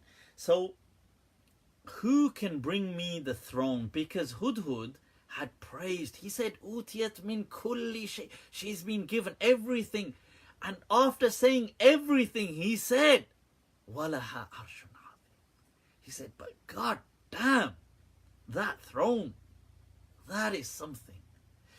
You see now, so what kind of the pinnacle, almost a landmark of her majesty was this amazing throne that she had. Just as in the time of the British and the East India Company, you see, the peacock throne of the Mughal dynasty in India became like an emblem. It became symbolic of the great majesty of the Mughals, and hence they wanted the peacock throne. This was something that they were like, we've heard so much about this throne, we want the peacock throne, I suppose. And then there's the Game of Thrones. with its kind of throne in there. But the point is that thrones sometimes are so powerful like this. People want them. Now, the question with this verse is, قَالَ عِفْرِيتٌ مِّنَ الْجِنِّ. The ifrit from the jinn, and I'm going to come to this, said, أَنَا آتِيكَ بِهِ قَبْلَ أَن تَقُومَ مِن مَقَامِكَ. Before you stand from your maqam, I will bring it. وَإِنِّي عَلَيْهِ لَقَوِيٌّ أَمِينٌ. Indeed, I have the capacity to get that done. What is Sulaiman alayhi salam talking about? We're at a crossroad, people. One group of people that have zoomed in, they're reading, who can bring me her actual throne? And they're reading that a jinn, as in mystical demons, like these characters that we can't see, the jinn have said to Sulaiman alayhi salam that one of them, who's called Ifrit, which is like a powerful person, or powerful jinn, I suppose, by this narrative, by this group, he's saying, I will bring it before you stand up. This is how it went. See, that, in my understanding, doesn't make much sense, and I'll tell you why in a moment, because we're zooming out and taking a look. Molana Abdul Karim al-Athari, in his tafsir, and other people have said in Urwatul Wuthqa, highlights that jinn here was referring to a group of people. Does this not the jinn? And how do we know this? Because let's take a look at the verse of the Quran where Allah speaks about shaitan. Kana min al-jinn fafasaqa an amri rabbi. Yet Imam Nawawi, Qurtubi, all these people will highlight the majority of the Muslims. Surprisingly, actually I don't agree with them on that, but look, they themselves accept the majority of the Muslims do not believe, they say, that shaitan was from the jinn. They say that he was something created, and jinn here just meant a group. You can go to any tafsir, read the verse of the ayah, Kana min al-jinn, that shaitan was from the jinn, fafasaqa an amri rabbi, because jinn just means the veiled, the kind of the thing that is veiled, the kind of like a selective, something that isn't seen. So, and then there's the jinn, which are a creation, because they are also veiled from us being able to see them, as in, what are these things? They're in a total different realm. Now, most of the Mufassirin say that verse there does not mean shaitan was from that jinn. They just mean he was from something that we couldn't see, we didn't have access to. That's what they mean. And that's actually most of the Mufassirin, and they say that, surprisingly, that the majority of the Muslims accept that. So, here, Molana or Sheikh Abdul Karim al-Athari writes in his tafsir, Urwatul Wuthqa, that there was 3 groups of people that the army of Solomon were divided in 3. He had his intelligentsia, which were a unique, it's a bit like how governments today have, so, you know, they will have, so in America, they will have their CIA for foreign things. And then he had his manual army, which were the ints. He just referred to them. And ints means man. And people will say, well, duh. But even today, we refer to things as manpower. That is the manpower. He has brought the manpower. And he says, and then he had a unique, like a skill, like a group, a department that were kind of supreme. They also dealt with internal matters, but they were supreme. An example today, to say, if I was speaking about America, would be like the FBI. And you would have the normal police, you'd have the FBI, and you'd have foreign, like CIA. So this 3 division that you have, and I'm using America just because it's so popular as an example, but otherwise all governments pretty much have this in the UK, whether it's going to be the MI6, for example, I suppose MI5 looking internally, but you do also have the National Crime Agency looking internally now, and then you have the regular police force manpower. In this way, in a similar kind, not the same, but a similar kind of division, Solomon had split his kind of manpower overall forces, and hence he had one of the most powerful kingdoms on earth in his time. This is how it's explained in the tafsir of Urwatul Wuthqa. Now, to me, that does make sense, and I'll explain. So, a powerful person from this division says, I will bring you. Now, what does bring you the throne mean? Was Sulaiman alayhi salam asking them to go get her throne? See, we zoom in, that's fine. Go get her throne. We zoom out, that's a huge problem. Why? It's theft. This is theft. We are assuming that Solomon alayhi salam is stealing the throne of another kingdom. He's just saying, because there is no war between these people, we're assuming he's saying to his people, go steal her throne. And that's okay for a prophet to instruct people to steal thrones, just to impress her. Because the reason he's going to bring the throne is just to impress her. We're going to see that in a moment. So he's going to steal it without her permission. That's, you see, you zoom out, that's a problem. You zoom in, it's like, well, okay, we're just reading it as a story. Now, what was he saying in who can bring me her throne? As in, who can bring me like unto it? Who can make, you've praised her throne so much. Bring a throne for me like that. Get it done. Who can get it done? And this person who's very capable says, I can make a throne like hers. Before you get up from this gathering, maqam, every day, what's transmitted in the scriptures is that Solomon would generally sit after sunrise, after a little while, till noon. And that was his maqam. It was a royal maqam, a royal sitting. Now, he would sit there and he would deal with people's, and the person said, in a day, before you get up, I will get this, I will make you a throne like hers. But then, listen, قال الذي عنده علم من الكتاب, a person who had the ilm, the science or the knowledge of the kitab.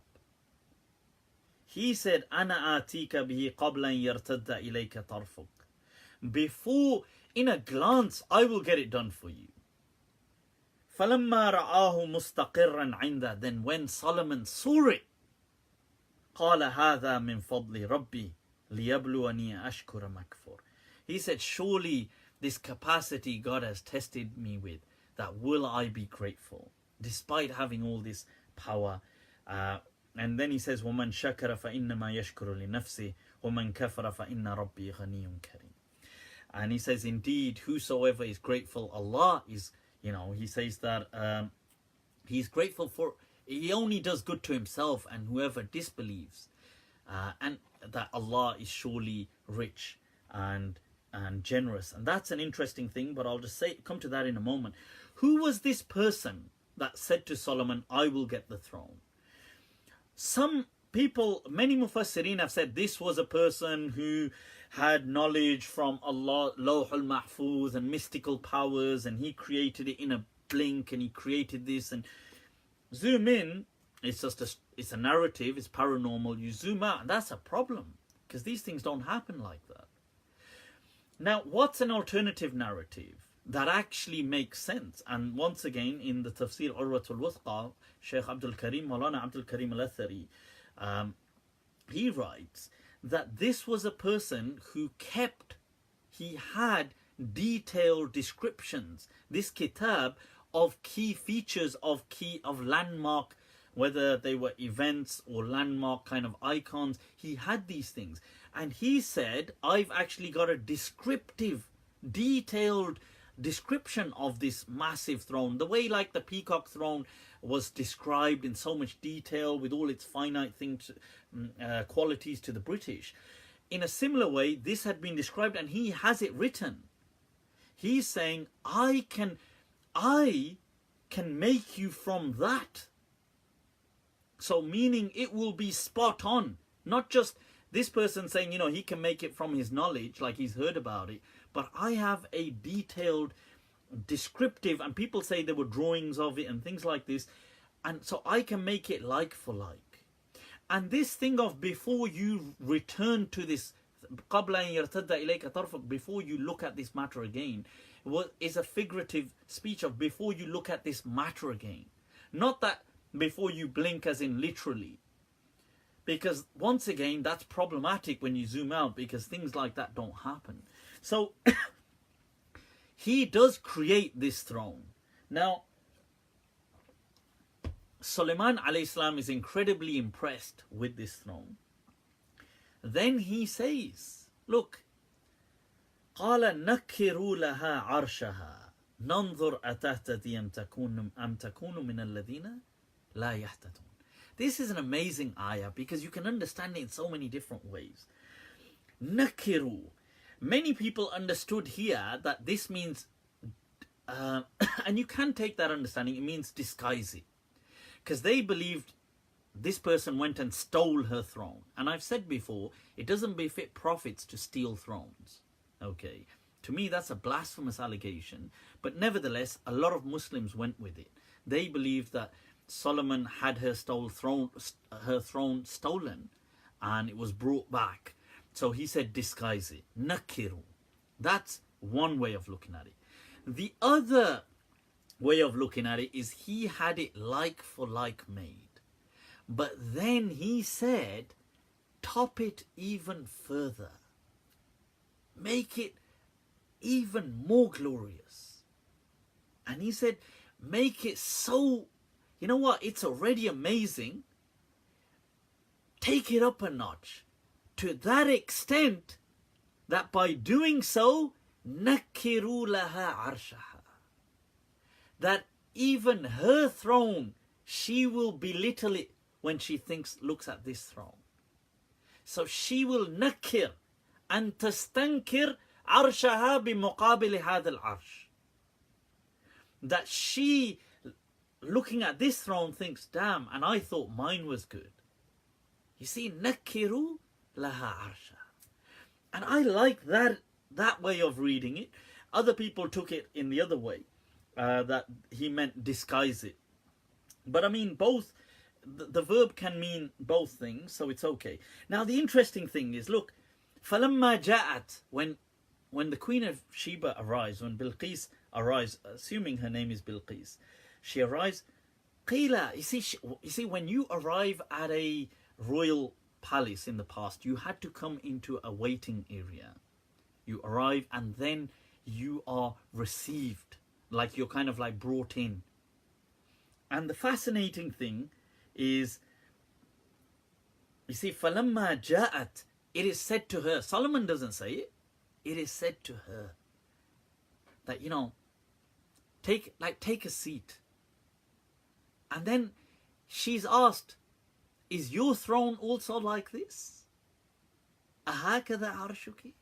You know, like that. You see, some Muslims understood from this that he's saying, oh, is this like your throne, by the way? And she's saying, yeah, it's kind of like it. That to me is a bit of a kind of dull understanding. See, the other understanding is it's said in a diplomatic, but there's a hint of kind of like, you know, this is just the waiting room. This isn't even where the king sits. That's inside. This is just where the guests sit. And is your throne, by the way, is your throne like this? And she says, كأنه. More or less. That it's more or less like that.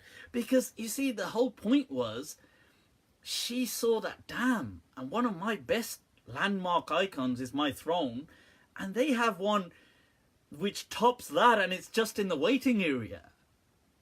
That, wow, you understand? And so she responds, كأنه, you know, it's like this, more or less. She doesn't say it is it, because even she feels like, damn, you know, because she doesn't want to say it's below it or it is exactly like it. She just says, perhaps. وَأُوتِينَا الْعِلْمَ مِنْ قَبْلِهَا وَكُنَّا مُسْلِمِينَ. And then she's invited to enter the palace of Solomon. فَقِيلَ لَهُ ادْخُلِ السَّرَحِ. And it's so majestic that when she steps in, she thinks it's water. فَلَمَّا رَأَتْهُ حَسِبَتْهُ لُجَّةً وَكَشَفَتْ عَنْ سَاقَيْهَا. So she lifts up her dress to kind of, because she thinks she's stepping into water. And he says, إِنَّهُ صَرْحٌ مُمَرَّدٌ مِنْ قَوَارِيرٍ. He says it's just glass, that it's not water. And then she eventually becomes Muslim. And the story states that generally, as far as I'm aware, that she marries Solomon. But that has another interesting point in it, by the way, that, you know, people say, oh my God, how did she reveal her lower legs? And oh my God, and what's this about? And then the Mufassirin have had to kind of do acrobats to to justify that story. But look, it is what it is. And, you know, and the whole point is that this is, in the Quran, it's stating that. Obviously, if it was an obscenity, then it wouldn't be stated in the Quran and it wouldn't be happening in front of prophets. But the point is that this whole story, the reason I mentioned this story is just to kind of highlight that when we approach the Quran, we have different ways. We can either take things as mythology, as kind of like myths, paranormal events, or we can zoom out and take a holistic picture. And I would advise that we do take a holistic picture. Another good example that is given often is, another story that often comes up is Jesus in the cradle. Now, that when Mary comes to the people bringing Jesus with her. This is the verse of the Quran. And many people assume that at this point Jesus is a little baby. They're assuming this. They assume that the people are accusing her of adultery, although in the Quran it doesn't mention anywhere that her people ever accused Mary of adultery. That doesn't say. Later people did, like hundreds of years later they did, but in Mary's time, when she arrives with Jesus, they didn't. Now the question is, when Mary alayhi salam arrives with Jesus, how old is Jesus? Now one good thing would, you see, if we're just zooming in, we can just read it as a story, like, oh, and it doesn't state, but it implies that maybe he's a baby. She's saying she brought him, she carries, what does tahmiluhu, you know, like bring. Now tahmilu can mean carry on, like horseback or on a donkey or on something. It can, like in the Quran it comes that when the people come to you, to the Prophet, litahmilahum, so that you can carry them. It doesn't mean, that's a verse of the Quran, it doesn't mean that the Prophet would carry these people. It meant that you take them on the camels. So it can mean that, or it can mean physically carrying. Now many Muslims have gone with the fact that this here was Jesus as a baby. But what they didn't do is look at the Christian sources. Because look, Jesus is an incredible figure of the past to other communities who also speak about him. Now, about Jesus alayhi salam, we know that when Jesus is born, he doesn't, I mean, I know they take him to Jerusalem for the quick, within the 40 days, the ritual. But then Jesus, according to certain narrations, he's taken to Egypt because of King Herod the Great. He was kind of butchering all babies or baby boys under a certain age. So they take Jesus away to Egypt. And then he returns after a few years. Does the Bible speak of Jesus coming to Jerusalem? Now, most likely, Jesus would have, once he returned to Judea or the Middle East, he would have visited Jerusalem often, especially since it was a pilgrimage to do so at least 3 times in a year, the Passover and so on, that all Jewish males, once they were of a certain age, would visit. Now, the interesting thing is the Gospel of Luke actually does have a narration of when Jesus is around 12 years old. What's interesting is that he is brought to Jerusalem, and then when she has brought him, in the Gospel of Luke, when she is heading back, they realize in the journey, just into the journey, that Jesus is missing. So she searches for Jesus. She comes back and searches for 3 days, it says. And eventually Mary is incredibly stressed out with not being able to find Jesus, as you can imagine, her baby, I mean, she's lost him. She eventually finds him in the temple. She finds him in the temple of Jerusalem debating the elders. You see, now that's really interesting. It's fascinating because, you see, in the verse of the Quran, when Mary approaches these people, they say to her, what have you brought? You know, your father was a decent man, your mother was a decent man. What kind of child is this? Which many Muslims wrongly assumed was speaking about adultery. Now, once again, this is why I do like this tafsir of Molana Abdul Karim al-Athari. He highlights this very same point. He highlights that this was actually Jesus, as stated in the Gospel of Luke. He had been there for a few days and he had been trying to debate some of these elders in their understanding. And naturally, they were annoyed. They didn't even like grown men debating them, let alone a bloody child to them, thinking that their attitude was, this is just a bloody child. Why should we listen to? They wouldn't listen to men. So when she says that, look, you know, like, why, don't blame me, like, speak to him, like, what has he said? And they say, you know, كيف نكلم من كان في المهد صبيا? How can we speak who was just in a cradle? He was in a cradle, just a little boy. You want us to speak to a little boy now? We are the high priests of the Temple of Jerusalem. To me, that interpretation fits with the reality. It fits with, you see, when we zoom out, it still fits. The problem with the other one is we can read it, and then Jesus said to them, look, Inni Abdullah, I am the servant of God. That he has blessed me, he has made me kind to my mother, he has made me birram biwalidati. Now the thing is, this question, that why as well, why rude to my mother, you know, why stress this point? Because Mary most likely would have been a bit upset as well, because one, he was missing for 3 days according to the Gospel of Luke. And so she would have been incredibly terrified. I mean, she would have been really relieved to have found Jesus, alayhi salam, but she would have been very terrified as well, and also a bit upset that why did you disappear? And him responding in this way, and then saying that Allah has told me that we should pray and to give in alms, to give charity, and you see this message, once again telling it to the high priests, who were all about just making money. You know, because the high priests they were rinsing the people. They weren't really about giving charity and stuff.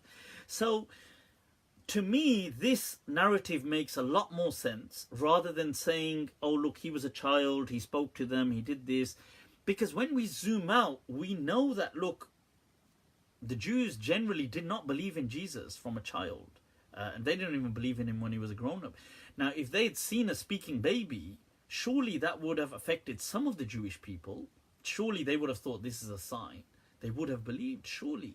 They would have done something. I mean, babies don't speak like that, not like adults. So, to me, that doesn't add up then, because we know they didn't accept Jesus. We also know Mary was never accused of adultery in her lifetime, because if she was, she would have been killed.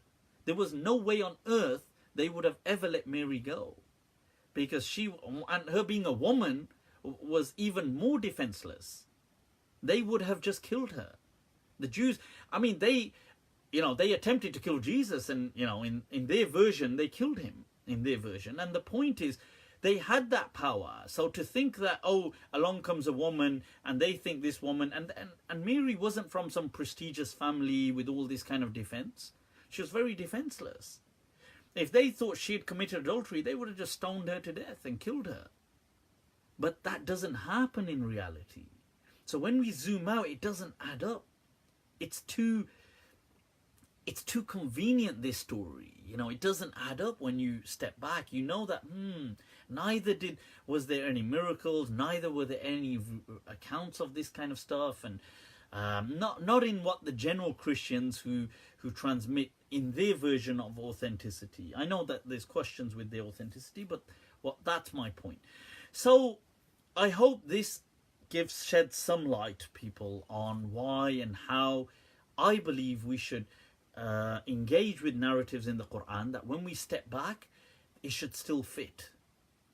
It shouldn't be something that only when we're so zoomed in, it doesn't matter. You know, oh yeah, there's flying people, Solomon is flying on a magic carpet. This is what a lot of people believe. They believe that Solomon had like a magic carpet, or some people believe he had a cloud and he used to just fly on this cloud and used to go around the world on a cloud or on a magic carpet. And this kind of stuff. And, you know, or Jesus speaking as a baby or doing these. But when you zoom out, none of these things add up. So the other narratives all add up. And they are in our tafsir. The problem is that many people don't push them.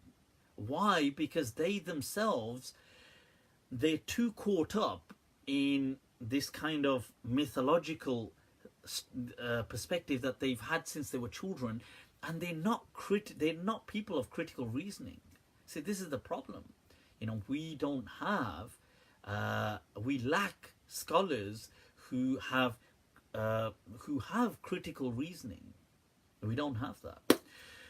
So cool. About Maryam alayhi salam, I do believe Maryam, in my understanding, was a prophet of God. Whatever that means, but I do believe that Maryam alayhi salam is an incredibly venerated figure, and she was a prophet of God.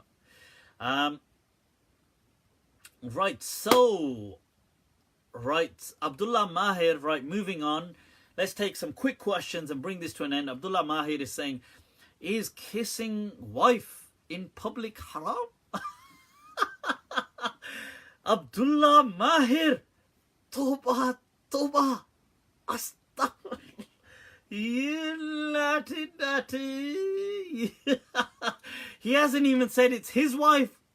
Kissing wife, as in wife with a capital W, as in like the communal wife.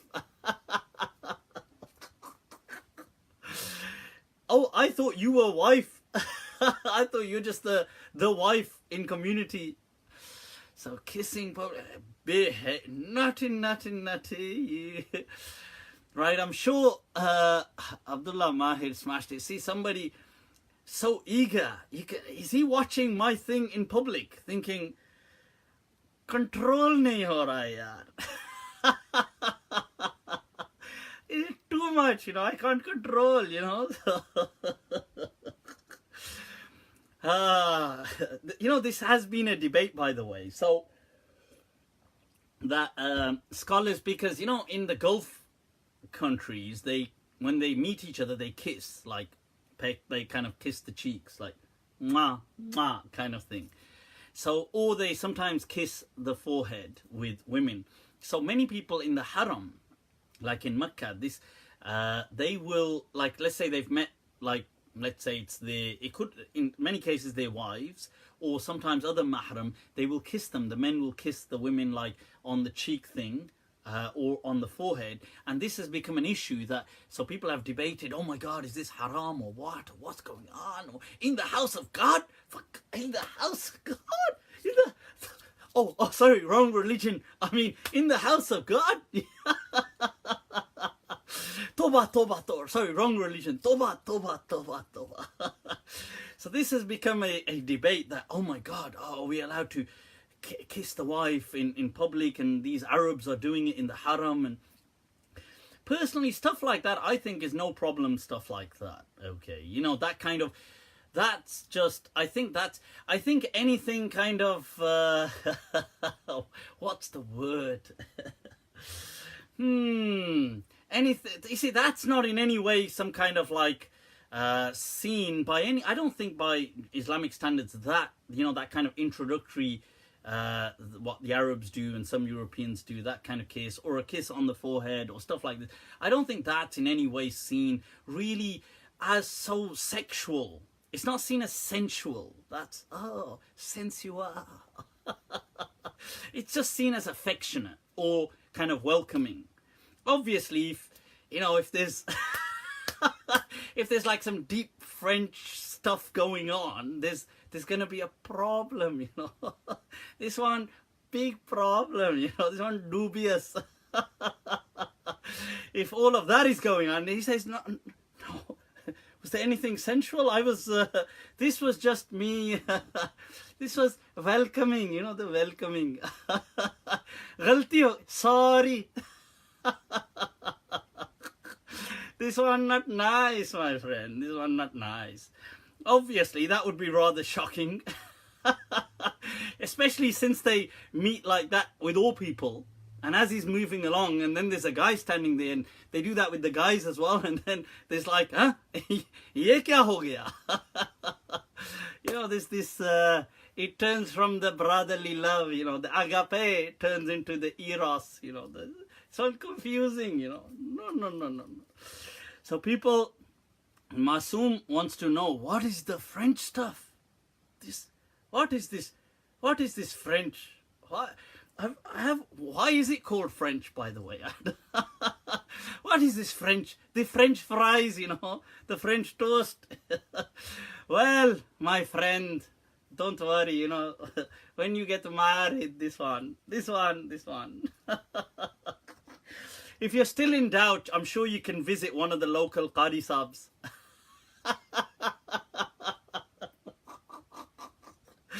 You know, isn't that usually where you get your first French kiss?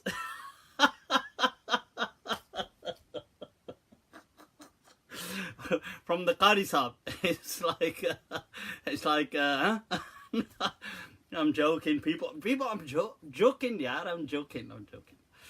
Yeah, so, right, so people, that's that. Oh, I almost forgot, there's some village wars going on between the which Qadi Sahab have you met? You naughty, you want me to send you the Qadi Sahab's number? Looks like Brother Masoom isn't that Masoom after all. Is one a bit naughty, you know, naughty. Right, so so people, what's all this going on with Sheikh, what's his name, Asrar Rashid and Osman? So they've got Asrar, Osman, oof. People, debates are going down. Let me give my quick 2 cents. I've got to, you know, everybody's gossiping, and gossiping is, it is a bit nice, you know, this one. Well, I'm not gossiping, I'm just telling what's going on. So, this person from up north called Molvi Osman has made a video calling out Asrar Rashid, which was quite hilarious, but they've taken it down now. I don't know if other people have it up. So this video said, you know, I spoke a bit about this last week. By the way, in this archaic English, which is so funny, because I really wonder, do these people think that people actually speak like that? Oh Asrar, oh Asrar, let me take you down memory lane. Oh, it's hilarious, man. So he said, oh Asrar, this, oh my Jaun, oh dear, oh goodness gracious. So Asrar had done a response to that. So in Asrar's response, he had said, he did like a really lengthy response, which, boy, I've never seen anybody evade the question to so much acrobat. He spoke about everything except the actual thing. It was so funny, oh my God. And one Asrar takes so many pauses. Oh my God, he's like, and we will. You think, yaar kuch speed lagao yaar. We've got to put it on like 1.5 speed on YouTube to kind of like move it up. Yaar kuch raftar badhao yaar. So he's like, he really takes so long. And then he dodges the whole thing. And what's so hilarious is he keeps referring back to me. He goes, oh, and none of you called out this Mufti from Binori town. Bro, I just live like probably 20 minutes away from you. I live in Birmingham, yeah. This Mufti from Karachi, Binori town. I'm not from Karachi, Binori town, bro. I'm from Birmingham. He goes, I debated. Oh, Asrar doesn't have full that kind of accent, but there's a little twang. But he goes, I debated this guy. And so basically what he was saying is, why are you guys picking on me? He said, this guy said this, and he said miracles are like this, and he said this. He said, you didn't debate him. You didn't call me. This is how it actually was. Wallahi, it was so hilarious. I mean, it's boring to watch, but it was incredibly hilarious, that part. That he was just like,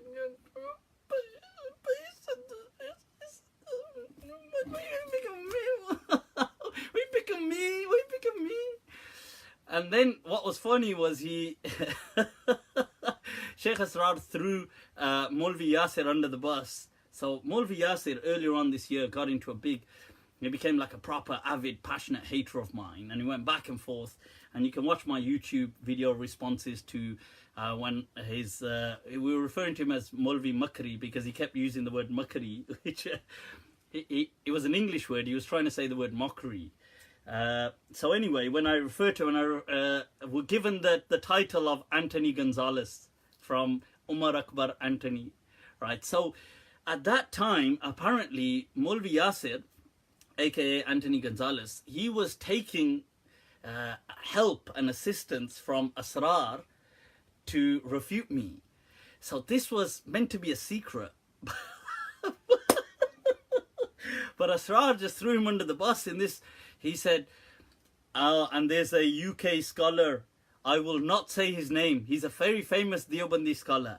I won't say what his name is because I'm meant to keep it private. But he's part of this group. He's part of this group. And earlier on this year, he had a course at Sufa, which in Birmingham. And then he went on to refute this Mufti from Binoria. And he would phone me and ask me for advice. Nice. This one, nice. I like it, this one. So obviously, this has caused a bit of some friction now between Molvi Yasir Makri and the other group who are actually his close friends, the Al-Islam production lot. So it's all interesting. So now, and then right at the end, he said, okay, I take up the debate. But what we're going to do, we're going to meet, we're going to have pre-debate, and then we're going to have a debate in January. But before we debate, we're going to write down everything in Arabic about the Brailwi ulama, and we're going to send it to Damascus. So it's like basically saying some people are going to write to me, let's just say, and they're going to tell me about an issue in China to do with some Chinese people and some cultural issue. So, and I'm going to judge about about what's happening in China, which I've got no idea, by the way. So, yeah, so Sheikh Asrar said, okay, I want you to write this down, and we're going to send it to some ulama in Damascus. And then he went on to say, I've got a lot of Arab scholar teachers. And you know something interesting? This one interesting, this one gossip, gossip. See, what's interesting is Asrar, a while back, publicly, so it's public, this public, yeah, this is our public relationship, this is our rishta, yeah. Otherwise, Asrar is my Jaun, yeah. So, publicly, Asrar had attacked Sheikh Yaqubi, and he cussed all the Sheikh Yaqubi followers. And he said these Yaqubi followers only are so, basically they're blind followers who are desis that are just wowed by an Arab. Just because he's an Arab, he comes here and people are like all bowled over, and they're all kind of like, wow, we're not worthy, just because he's an Arab, and so they become kind of blinded by these Arabs. So he's got and he's done several talks on this, Asrar has. But what's interesting, you see, Mullah Asrar, what in this response to the Deobandi Mulvis, he himself says, oh, but I've got not one, not two, I've got 15 Arab teachers, He says, my teachers are Arabs. And he starts naming, like Sheikh Nuruddin Aitar, and I think Farfur, and I don't know which other mashayikh he names. He names like several, and he goes, these are all great shuyukh who are like my shuyukh, by the way. And that's a bit of an irony. We're like, oh, wait a minute, I'm having the deja vu, the Arab, the blinded by the Arab. So this one inconsistent, This one not nice, my friend. So that was like kind of a bit, I thought I'll highlight that. I thought, why not? Let's, it's good to a little review on certain, some masala going on, the Salt Bay. So likewise, by the way, if there's ever any interesting masala going on in the ilmi religious circles, reach out to me, people. I'll do a section, I'll discuss it, I'll do the Mufti Masala, that section. Right, people, oh my God, is that the time? Right, folks, I'm gonna leave you to it. Right, muchas gracias, it's been a pleasure. You guys are too kind, too generous. May Allah forever keep you guys smiling and laughing. That's the awesomest of du'as, people. Right, so inshallah, till next week, have an awesome time. Right, subhanallah wa ta'ala amma yasifun, that may Allah be exalted and above that which they describe to him. Wa afdalu salati wa salam ala al-qa'il al-mamnoon, that the best of salutations and blessings upon the Messenger of Allah, who was born in this season. We are in that season of when the Messenger of Allah was born. Al-qa'il, the one who said, Al-Madinatu khayrul lahum law kanu ya'lamun, that Medina and its way, people, the school of Medina, is better for them if but only they knew. Inshallah. With that, people, have an awesome evening, an awesome night, wherever you are, inshallah. Assalamu alaikum wa rahmatullahi ta'ala wa barakatuh.